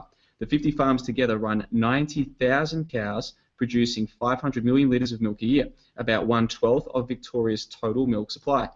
The plan is for the newly aggregated farms to boost their milk production by at least 50% to supply 2 new consortiums processing plants to be built in Western Victoria that would process and export $700 million worth of prized infant milk formula into China and other global markets. Mr. Harper, who describes himself as a private equity facilitator through his company Linear Capital, would only reveal that the Chinese part owner of the massive new dairy venture was a major dominant state-owned Beijing-based player in the food industry with established brands, trading might and retail power, end quote. So you heard it there for yourself. Massive investment into our dairy industry down in there in Victoria, which is, of course, our second largest state by population, to the point where just this one conglomerate will own 1/12 of the supply. Now, that was back in October of last year, and naturally, when these kinds of deals were being announced, there was a bit of public backlash. And so when that inevitable public backlash against this foreign investment began to take hold in the corporate media, comment sections of social media, it was old Auntie Betty to the rescue.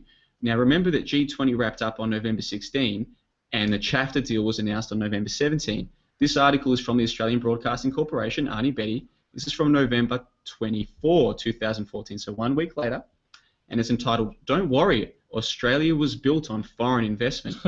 Quote, "The procession has left town and the baubles are being repacked, but a warm afterglow continues to permeate the national capital. For all the criticism of G20, that it is little more than a gabfest for grandstanding pollies, the forum managed to elicit some robust debate and disagreement between world leaders on a range of issues, along with a renewed determination to stamp out global tax frauds.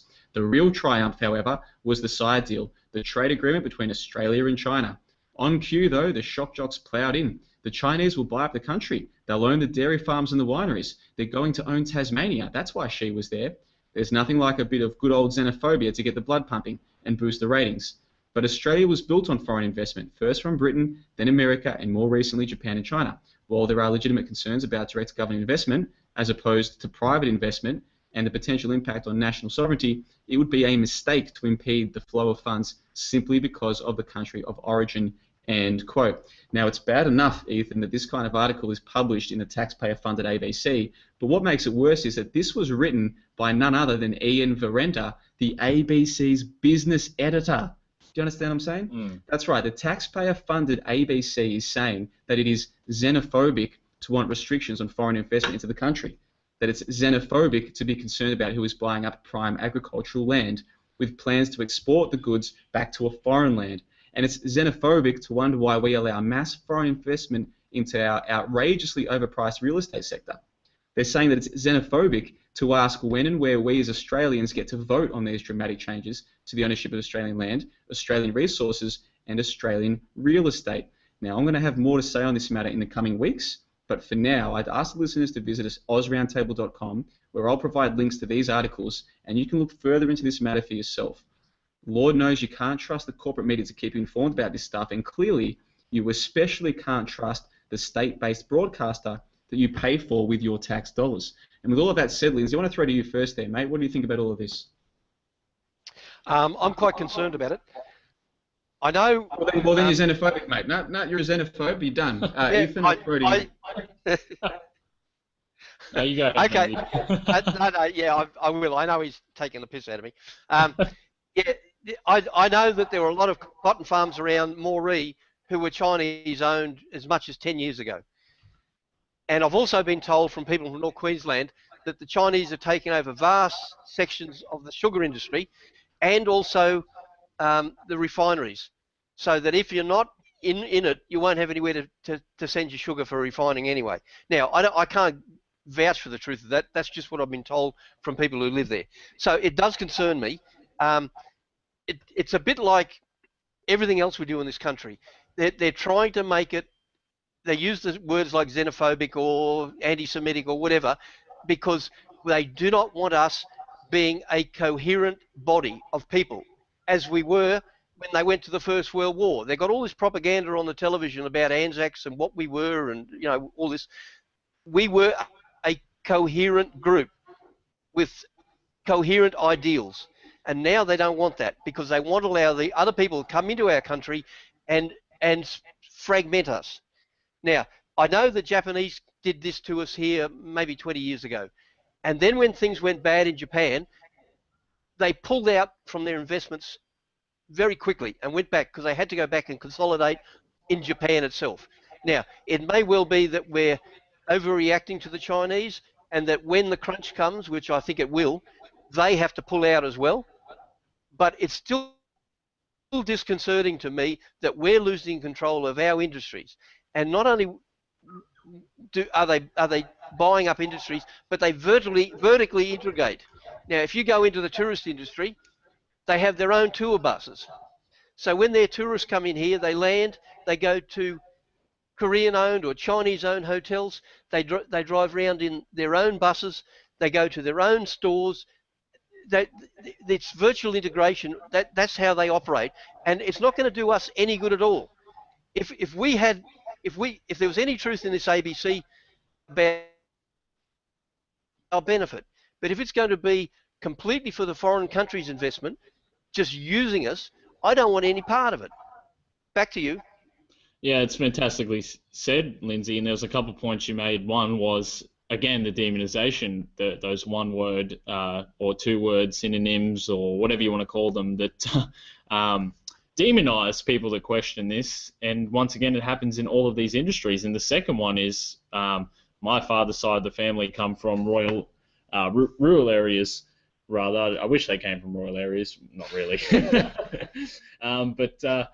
Yeah, rural areas where they have spoke about this happening out in rural areas of Australia too, as far back as 30 years ago. You mentioned with the Japanese as well back in the day, and it just seems like while we focus on so much domestication and so much control here at home, really there's infiltration on all levels. Now, you know what I mean? Like from a passive area, Australia's being taken over, and our sovereignty and our right to own our own land and be a sovereign nation is continuously diminishing, even on these lower levels. Now, I know you're more well-versed in this topic than I am, Johnno. Where do you see this heading in the future, and what dangers do you see, without going into too much detail, because I know you've got a feature piece, where do you see this heading in terms of our country? Look, that's a good question, and can I say with respect, this topic really deserves a proper 20 or 30-minute conversation, because what we're talking about here is the ownership of Australia, and we're talking about the state-based broadcaster telling Australians that if they're concerned about who owns Australia, they're xenophobic. I mean, this is fundamentally absurd. That's absurd coming from anybody, but it's coming from the broadcaster who is funded by your taxes. This is sick stuff, Lindsay. I really have been meaning to put this feature piece together for a while, and then when I saw this article today, I thought, well, I better just put some words out there for now while I'm putting the feature piece together, because we need to be talking about this, and we're seeing clearly not only will the ABC not talk about it fairly, they'll try and demonize anyone who does. And in the live chat, Adam Bravo says that it's a nice ploy just to label everything as xenophobic to shut down debate, same as with the word anti-Semitism. And we'll get to talk more about that topic in just a few moments, Lindsay. But before we do, let me just make clear here the problems with that ABC article. Not just the fact that Australian taxpayers funded it, but listen to this last paragraph. While there are legitimate concerns about direct government investment as opposed to private investment and the potential impact on national sovereignty, it would be a mistake to impede the flow of funds simply because of the country of origin. And he says there, legitimate concerns about direct government investment. Well, at least we can agree on that, because let's look at that Australian article that I read a few moments before it. That 50 dairy farmers between Mount Gambier and Colac who've signed to sell their farms with a collective almost $500 million, well, that was to a secretive Chinese-dominated dairy conglomerate. And it's a state-based conglomerate that we're talking about. So even on the ABC's own definition of what we should be concerned about, well, we should be concerned about the selling of the dairy farms. But he doesn't mention that. And that's where these people are so clever. They know that there's a large group of people who will expect to be told when things are wrong. And so long as the mainstream media isn't telling them there's something wrong with the amount of ownership of Chinese buyers into Australian land, they're not going to worry. And I don't like the idea of people worrying, but they should be aware. And clearly the people who have been charged with making people aware of these things aren't doing their job. In fact, they're doing the opposite. They're trying to demonize anyone who does talk about this as being xenophobic. And in a way, Liz, I'm kind of glad they've done this, because when they overreach like this, it's so much easier for us to counterattack. There are a lot of people who might believe that if I criticize Israel and someone calls me an anti-Semite, they might believe that nonsense. But when I say, hey, I don't like the Chinese being able to buy all this Australian land and the restrictions being lessened on them, making it easy to do this, and they call me a xenophobe, I think even people with simple minds will say, hold on, you're just talking nonsense there. Why are you attacking him? And then when you start to wonder why they're attacking you, that's when you might start doing your own research. Now, Lindsay, we do have to move on, but this is a very important topic. I want to give you a final thought, then I'll throw to Ethan and we'll move on. Yeah. No, I appreciate you bringing this up, because I think it's very important that we all discuss it. And the people who are listening to this broadcast also have people they talk to, and it might start to spread. I think we have to start having a conscience or a conscious feeling that we used to have of nationalism. I think we don't have to be over the top, but we do have to have some sort of a nationalism and look after our interests. And I think that's what we may have to discuss in future programs as well, of where this goes and what to expect from such a move. Okay, back to you. Yeah, you're right, Lindsay, and I just want to reinforce everything that you just said, and it is a bigger topic, and we should speak about not just this, but the importance of national sovereignty and the manipulation and deception, once again, that's involved with anyone that wants to be a strong nationalist in the 21st century, and how they are demonized and how they are painted to be the enemy, because this is an important topic, and as Lindsay said, we need to look out for our interests. So I encourage everyone to check AusRoundtable.com for the links Johnno said, dissect the articles yourself, and really see that this is just starting, and it's only going to get worse. And it is happening as we speak. This isn't in the future, it's happening right now, and almost nobody knows about it. Now, we do have to press on to the international segment because time is of the essence, and Lindsay, we're starting off with an update that you've got for us about Rachel Corrie. Yes, thank you for that. I remember at the time that Rachel was killed, and it sort of saddened me because she was a lovely young woman. And I think there's a YouTube video of her when she was 13 talking about her ideals and what did she wanted to become, etc., etc. So, it wasn't just a flash in the pan. She was doing something in Israel or in Palestine, just for publicity or whatever. I think she'd had long-held beliefs. But anyway, I'll go on with this now. I'd like to remember Rachel Corrie this month. Quotes below are taken from an article by Alison Weir, which apparently were in the Counterpunch of the 3rd of April 2003. This is cited in the website If Americans Knew. And I think that's Alison Weir's current website, and will be linked with this podcast. On March the 16th, an Israeli soldier driving a bulldozer 2 stories high crushed to death 23-year-old Rachel Corrie, an American non-violent human rights protester. According to numerous witnesses and photographic documentation, she was killed intentionally. Rachel and a handful of others practicing Gandhian non-violence in the Gaza Strip had been pleading with Israeli soldiers for 2 hours not to destroy a Palestinian family home. Suddenly, the Israeli bulldozer operator began driving his giant bulldozer towards the home. Rachel, sitting in the bulldozer's path, witnessed the report that she then stood up on the mound of debris and dirt pushed by the bulldozer blade and looked straight at the operator through the window. He continued, and she was pulled underneath the tractor, its blade crushing her. He then backed up, running over her again, burying her even deeper in the dirt. And that's the end of the quote. Now, my comment on this is that this just adds to the ignominy of Israeli snipers shooting children and boasting about it on Instagram. And there are YouTube videos on that. And the cowardly attack on the USS Liberty, and on Australia's own Major Martina Jewell, who was deliberately attacked and injured at the PB Kiam UN base at the border junction of Israel, Syria and Lebanon, and this was reported in the Australian Broadcasting Commission's Australian Story, for anybody who wants to go to look at it. There'll be links to this with the YouTube when we post it. And I'll hand that back to you now, Johnno. Oh, thanks for that, Lindsay. Yeah, so basically, to summarise that, we're talking about a peaceful protester who was allegedly slaughtered by the Israelis, and of course, it's the anniversary of her death. Is it the first anniversary of her death this week, Lindsay? No, that was in 2003. Oh, it was a long time ago, 12 years, and yeah. You would have probably been following this kind of news at the time. Do you want to explain to us why you have a particular affinity for this story?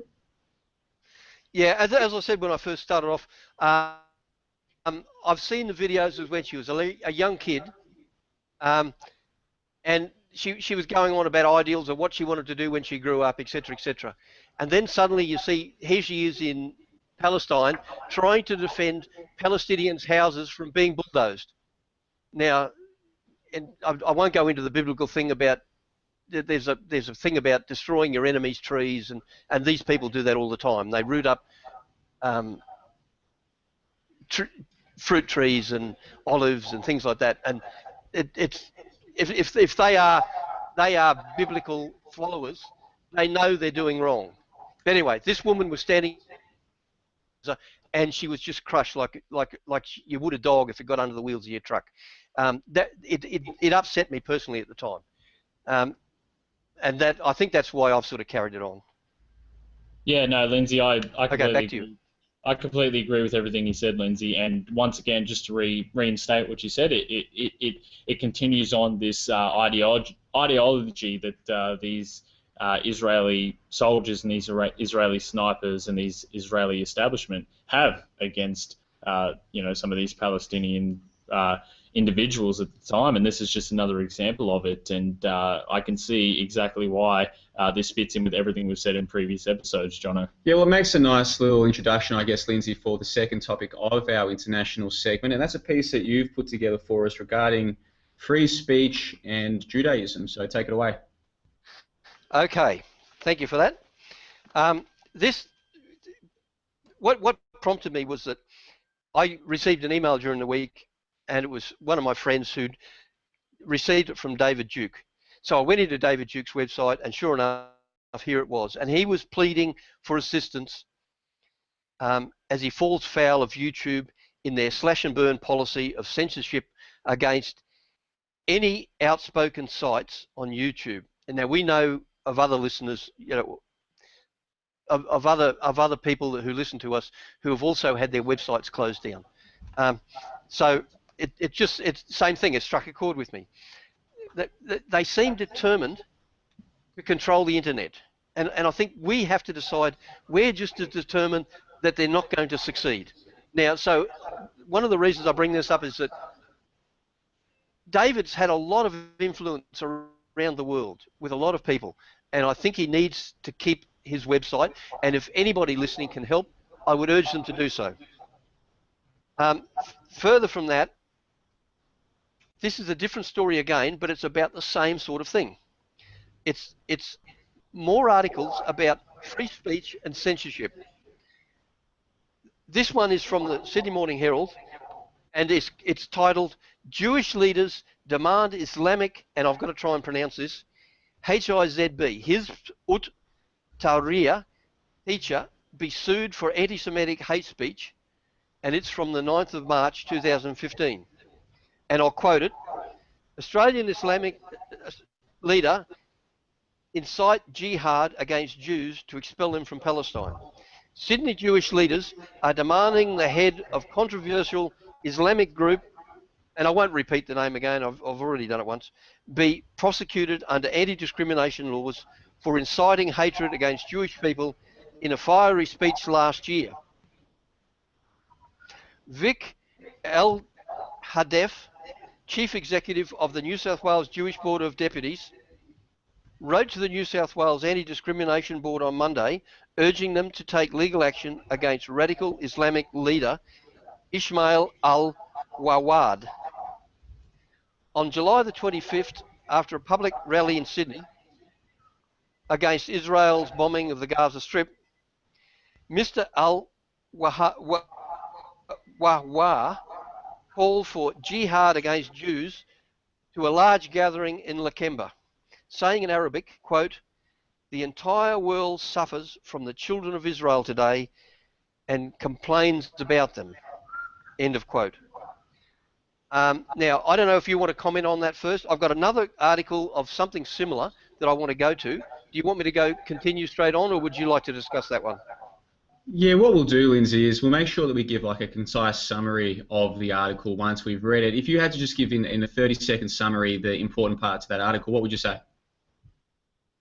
Okay, we've discussed in the past about the New South Wales jury trying to silence other people, and here's a perfect example of it. So if anybody thought that we were exaggerating or whatever in the past, here's an up-to-date version. They're still at it.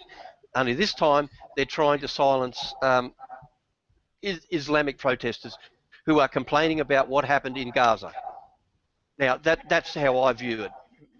Yeah, that's a good summary. I will just break it up a little bit by saying that we've got Mysterious Labyrinth in the live chat who says hello from Norway.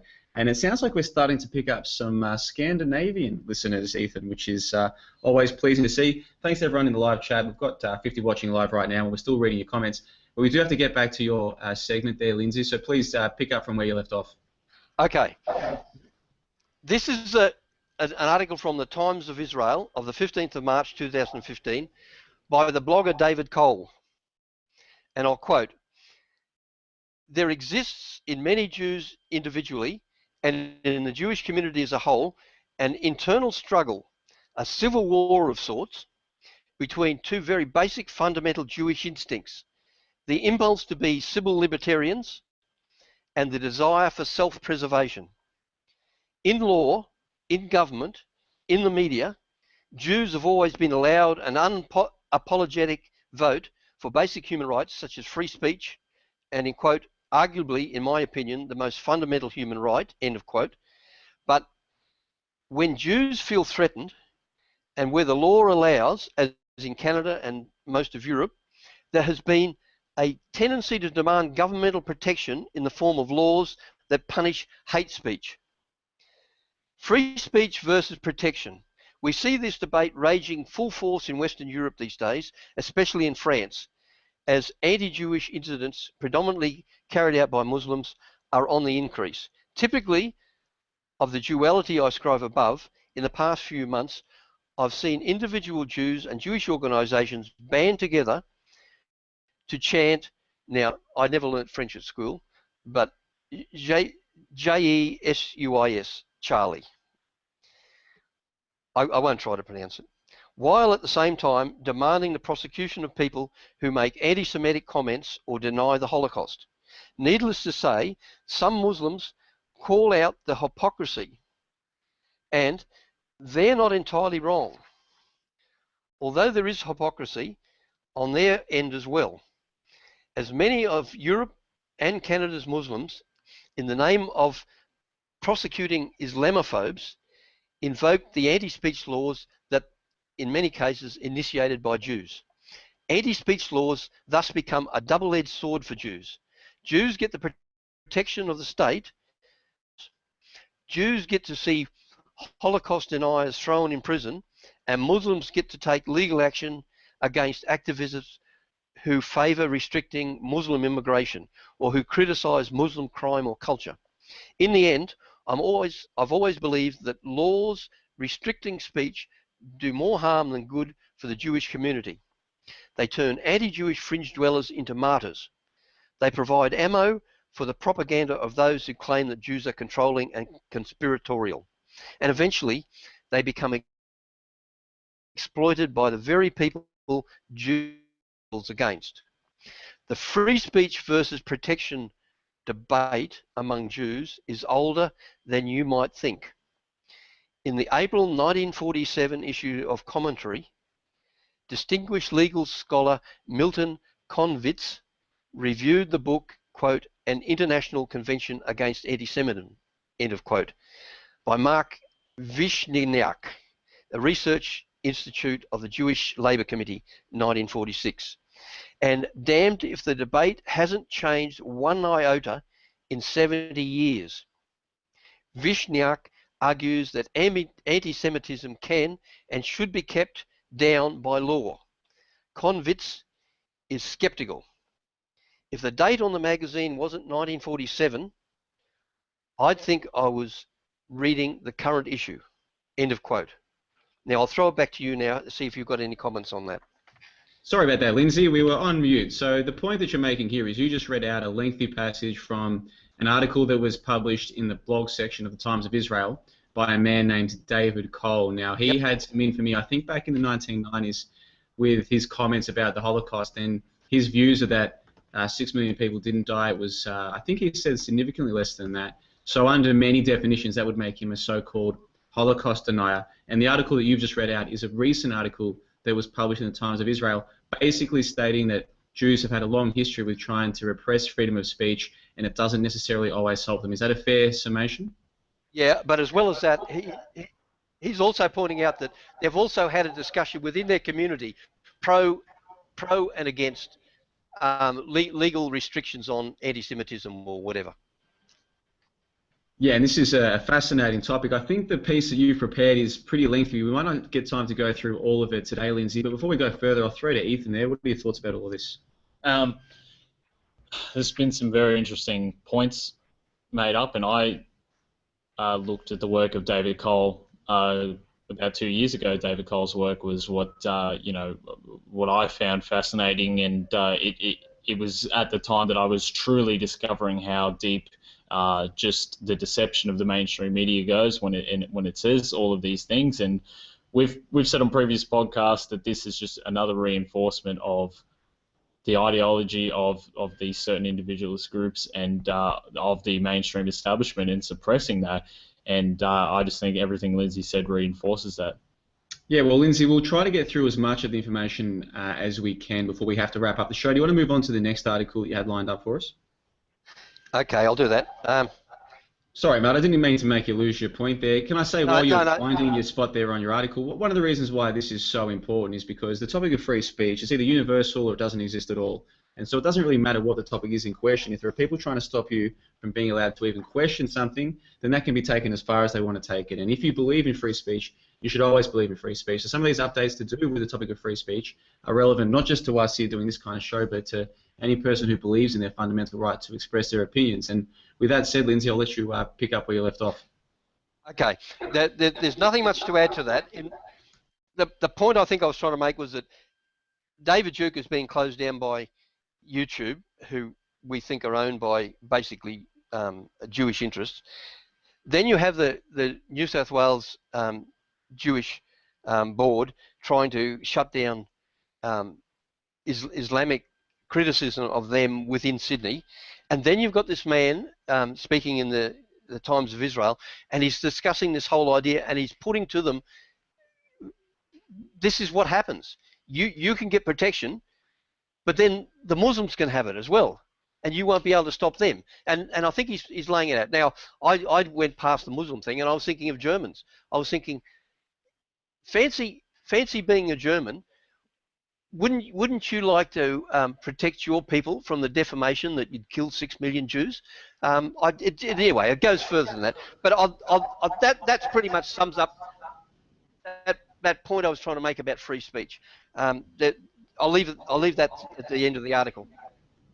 Well, Lindsay, I know you've also got one little piece there about the Canadian Association for Free Speech, or words to this effect, and I think it is worth reading at that article to sort of tie this all in. So while you find that in your notes there, I'll just make the point that in Canada today, I mean yesterday, Australian time, Saturday, there were protests planned to do with their C-51 bill, which is very similar to that second bill that we were discussing here in Australia. In fact, so similar they could have been written by the same person, Ethan. And you have to think about it. If people are telling you that you have free speech up to a point, and at that point your words should be allowed to be stopped and even have you get put in prison, then you have to ask, where does this arbitrary line get drawn and by whom? And it will never be in your favour.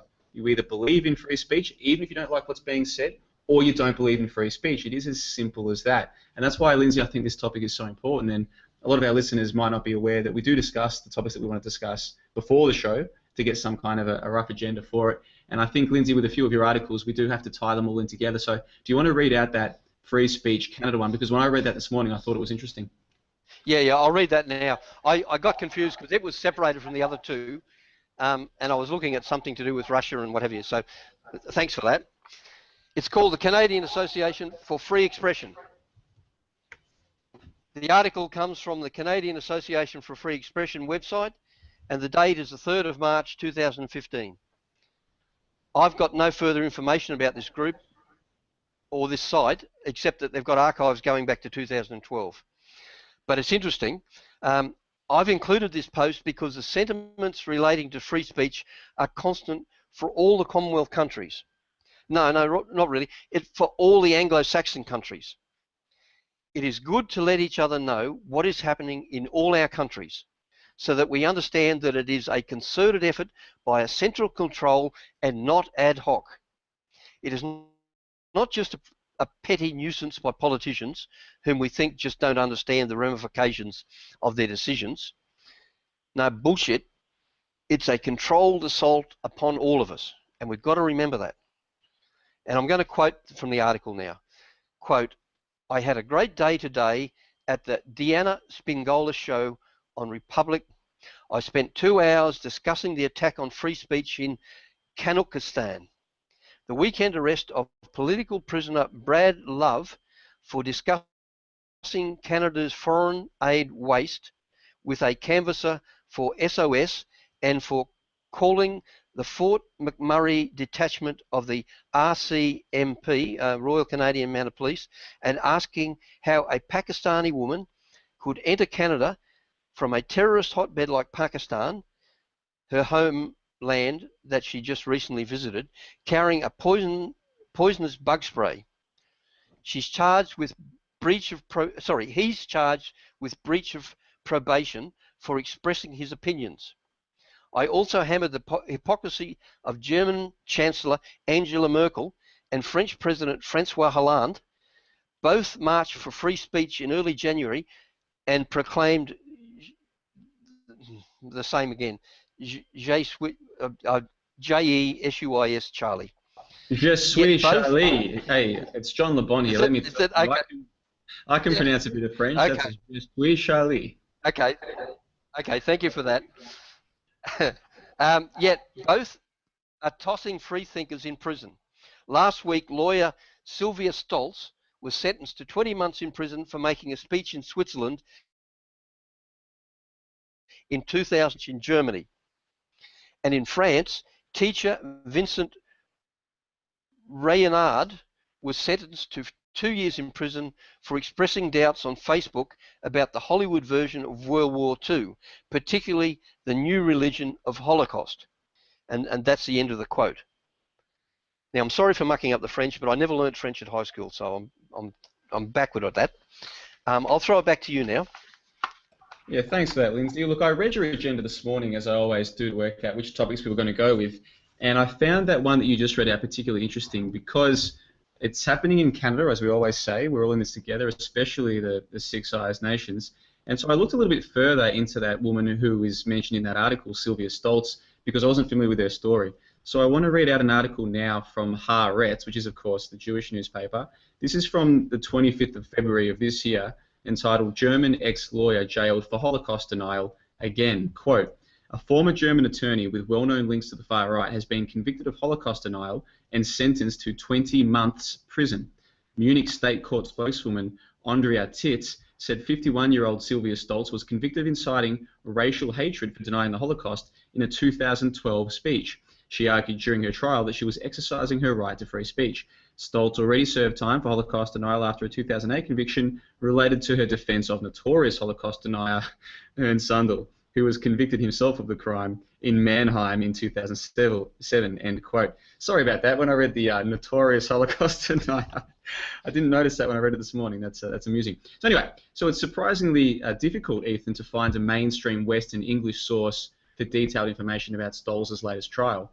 So I Google translated some articles in German about Ms. Stolz, and it seems that her inciting racial hatred charge was based on her stating that the alleged facts of the Holocaust had never been proven in court because there is no sufficient evidence, in her opinion, that the alleged numbers had died, nor is there sufficient evidence that the Germans even had a final solution to exterminate the Jews.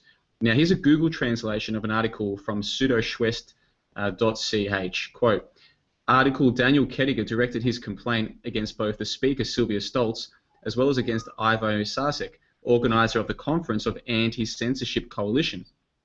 This is because he had, as a responsible moderator, refrained woman prior to withdraw the word, as it had obvious Holocaust denial operated over a longer period. And remember, this is a translation, so bear with me.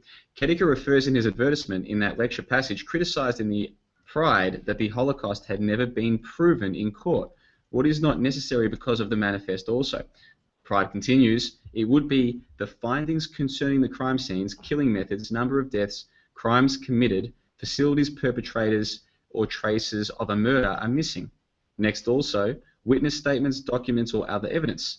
And there was also no evidence of a Nazi intent to destroy the Jewish community in whole or in part, as well as for evidence, plans, and instructions, end quote. Now, I do apologize for the rough translation there, but what this article seems to be saying to me, and again, I'll link to all of this on AusRoundtable.com, is that the supposed racial vilification or inciting racial hatred, as it's called over there, that this woman was accused of, it wasn't actually saying anything bad about the Jews. It was just about saying that, in her opinion, the Holocaust has never been proven in court, and it's never been proven in court because, in her opinion, the evidence doesn't exist, and that was enough to get her a 20-month sentence in prison. Now, I'll throw to you there, Ethan. What do you think about all of this? Well, the the National Holocaust Museums have revised the numbers themselves. They've revised it to around 700,000 as the official statistics from a number of museums that are the official statistics. Are they going to be prosecuted for this? You know what I mean? If someone is denying that these are the certain facts, if these museums have revised it, is that going to resonate towards them as well? No, it's not, because they're not questioning an agenda that's being served. Well, let me say this again, because we have to get this point through here. This is an actual event that actually happened, the jailing of Stolz, for the reasons that I've given. And again, all the links will be there for you to make up your own mind. But based on what I've read, it seems to me that Stolz is serving a 20-month prison sentence for saying that the Holocaust has never been proven in court, and that she does not believe there is evidence to verify the claims of 6 million dead, or even that the Germans ever had a final solution. Now, even if you disagree with her about these things, and who knows, Ethan, maybe one day we'll get a chance to discuss this topic, but for the time being, we're not even discussing the facts of the matter. We're simply saying these are her opinions that she expressed, and she's doing 20 months prison. Now, even if you disagree with her about her opinion on the event of the Holocaust, does any sane person seriously believe that her expressions of her sentiments constitute inciting racial hatred? Or does anyone think that it deserves to be prosecuted to the tune of a 20-month prison sentence? Is there anybody out there, regardless of what they think about what happened in World War II, is there anybody out there who thinks that anyone should be serving a 20-month jail sentence for disputing what we're told is history? Lindsay, I'll throw it back to you. Yeah, thank you for that. I've seen YouTube videos of this lady giving a talk at a conference, and she's a very remarkable woman. So I would urge anybody. I haven't searched on the YouTube for a while, but if people want to search for her name, they'll find the address she gives to the conference. It's well worth listening to. But this is symptomatic of all these poor people, and it's not just in Germany.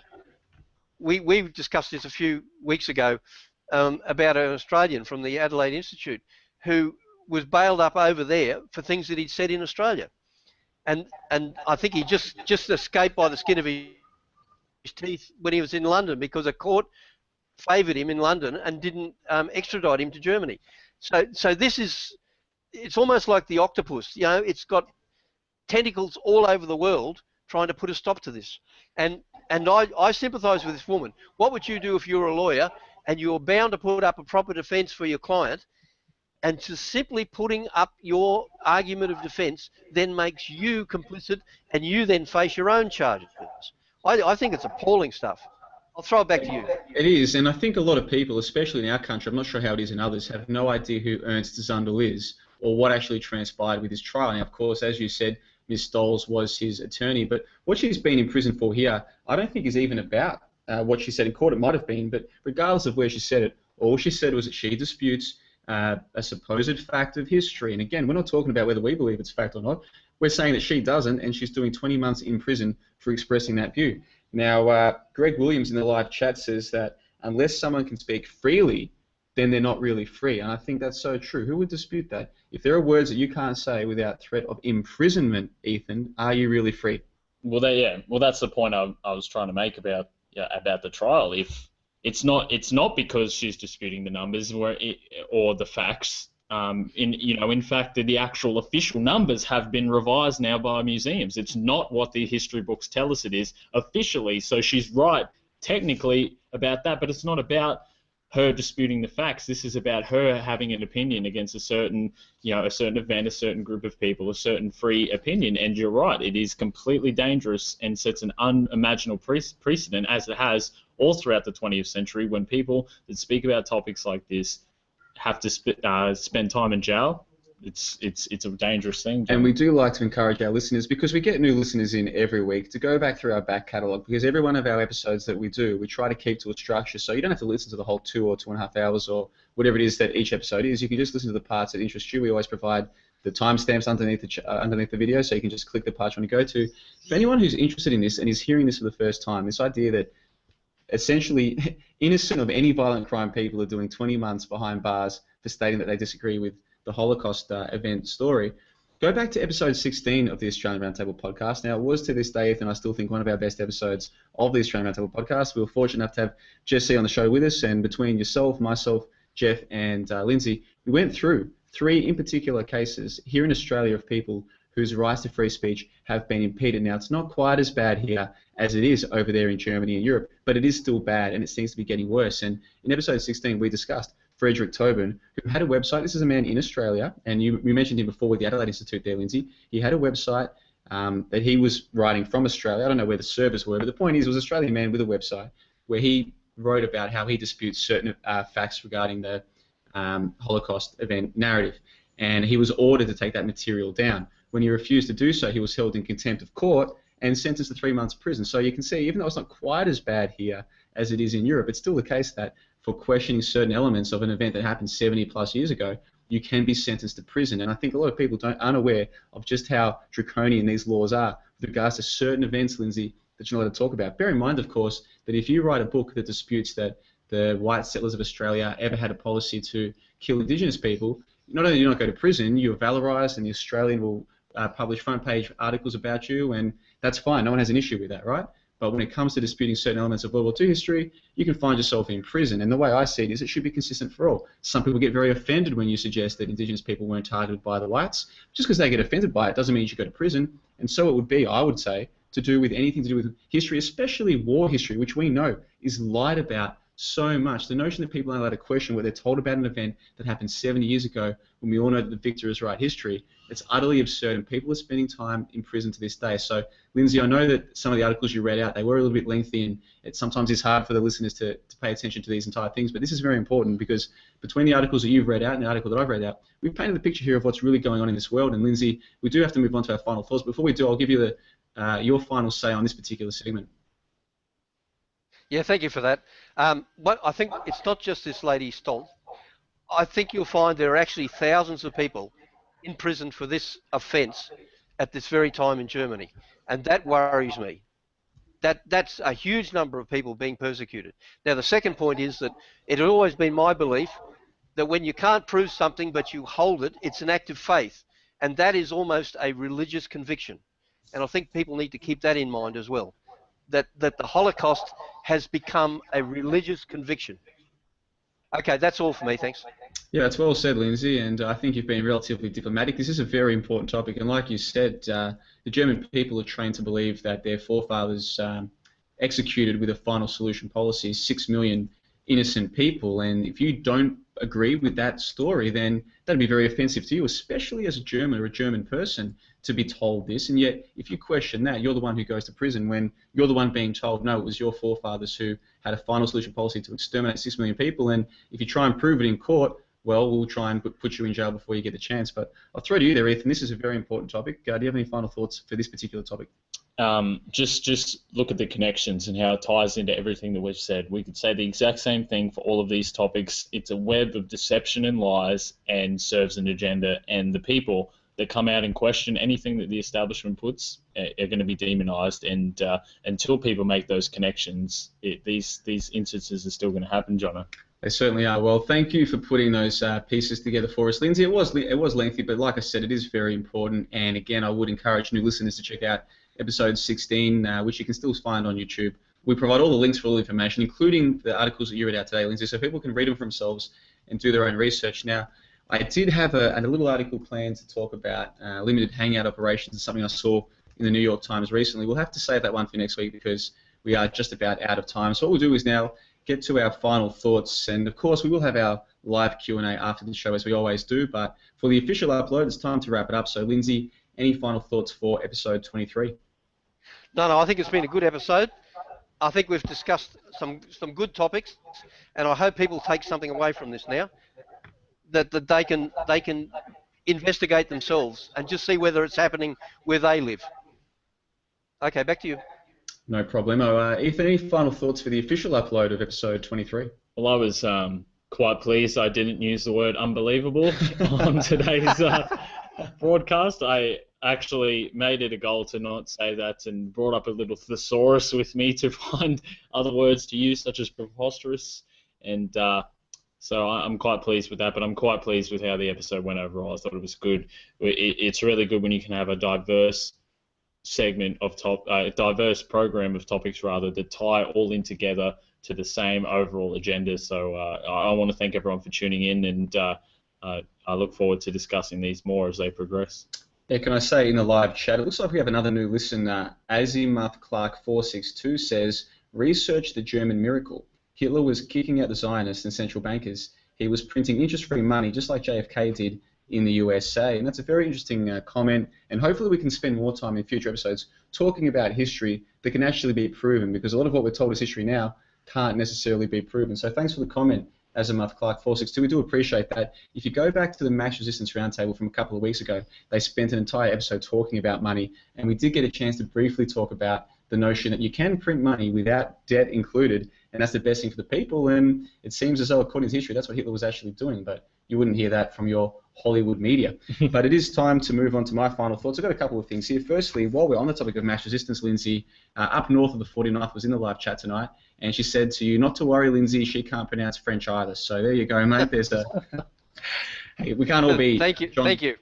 We can't all be John LeBon. Hey, speaking of up north, I want to mention a few other shows, because there are some good shows. There's a lot of shows springing up, and I think most of them, they mean well. Some of them seem to be doing, in my opinion, better work, and I want to promote them. The first one is the Mass Resistance Roundtable. They've been around for more than a year. It's terrific stuff. That's Tuesday night, 8 p.m.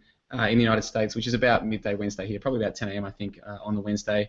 I've been a member of their panel the last couple of weeks. It's been a lot of fun, but even when I'm not a member of their panel, I still listen in because they often have terrific guests. So be sure to check out Mass Resistance on the Tuesday night. That's 8 p.m. There's another new one. I did mention him last week. I'm going to give him another plug right now, because so far his first two episodes I think have been fantastic, and that's a guy named Wolf Warrior Radio. And he has a show called Aletheia Kalon. I think I'm pronouncing that properly.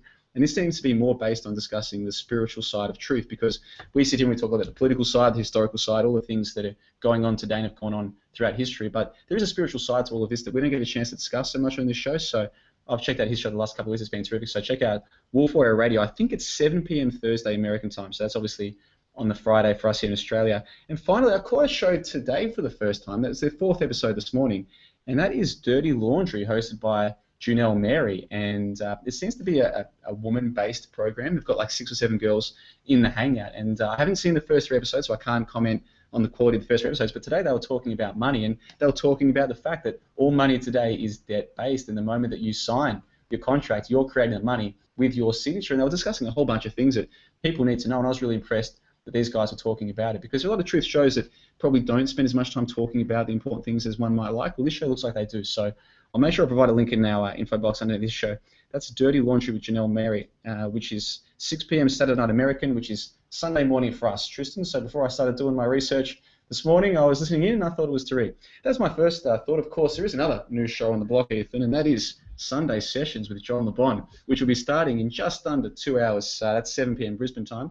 I'm looking forward to that, and we've already got the people starting to roll in to my place. They're here for the fun, the John LeBon Sunday Session. So if you weren't already aware, make sure you check that out. Of course, we've got the live Q&A starting immediately after we wrap this show up. That'll just be for the live listeners. That doesn't get uploaded with the official upload. So for the official show, it is time to say goodbye. I want to thank you so much, Lindsay, for the time you took to put your articles together. It's much appreciated. Same goes to you, Ethan. Terrific work as always. And we'll be back here for the Australian Roundtable podcast at 3 p.m. Brisbane time next week. This has been episode 23. Thank you, everybody, for joining us. Thank you. Yeah, thanks.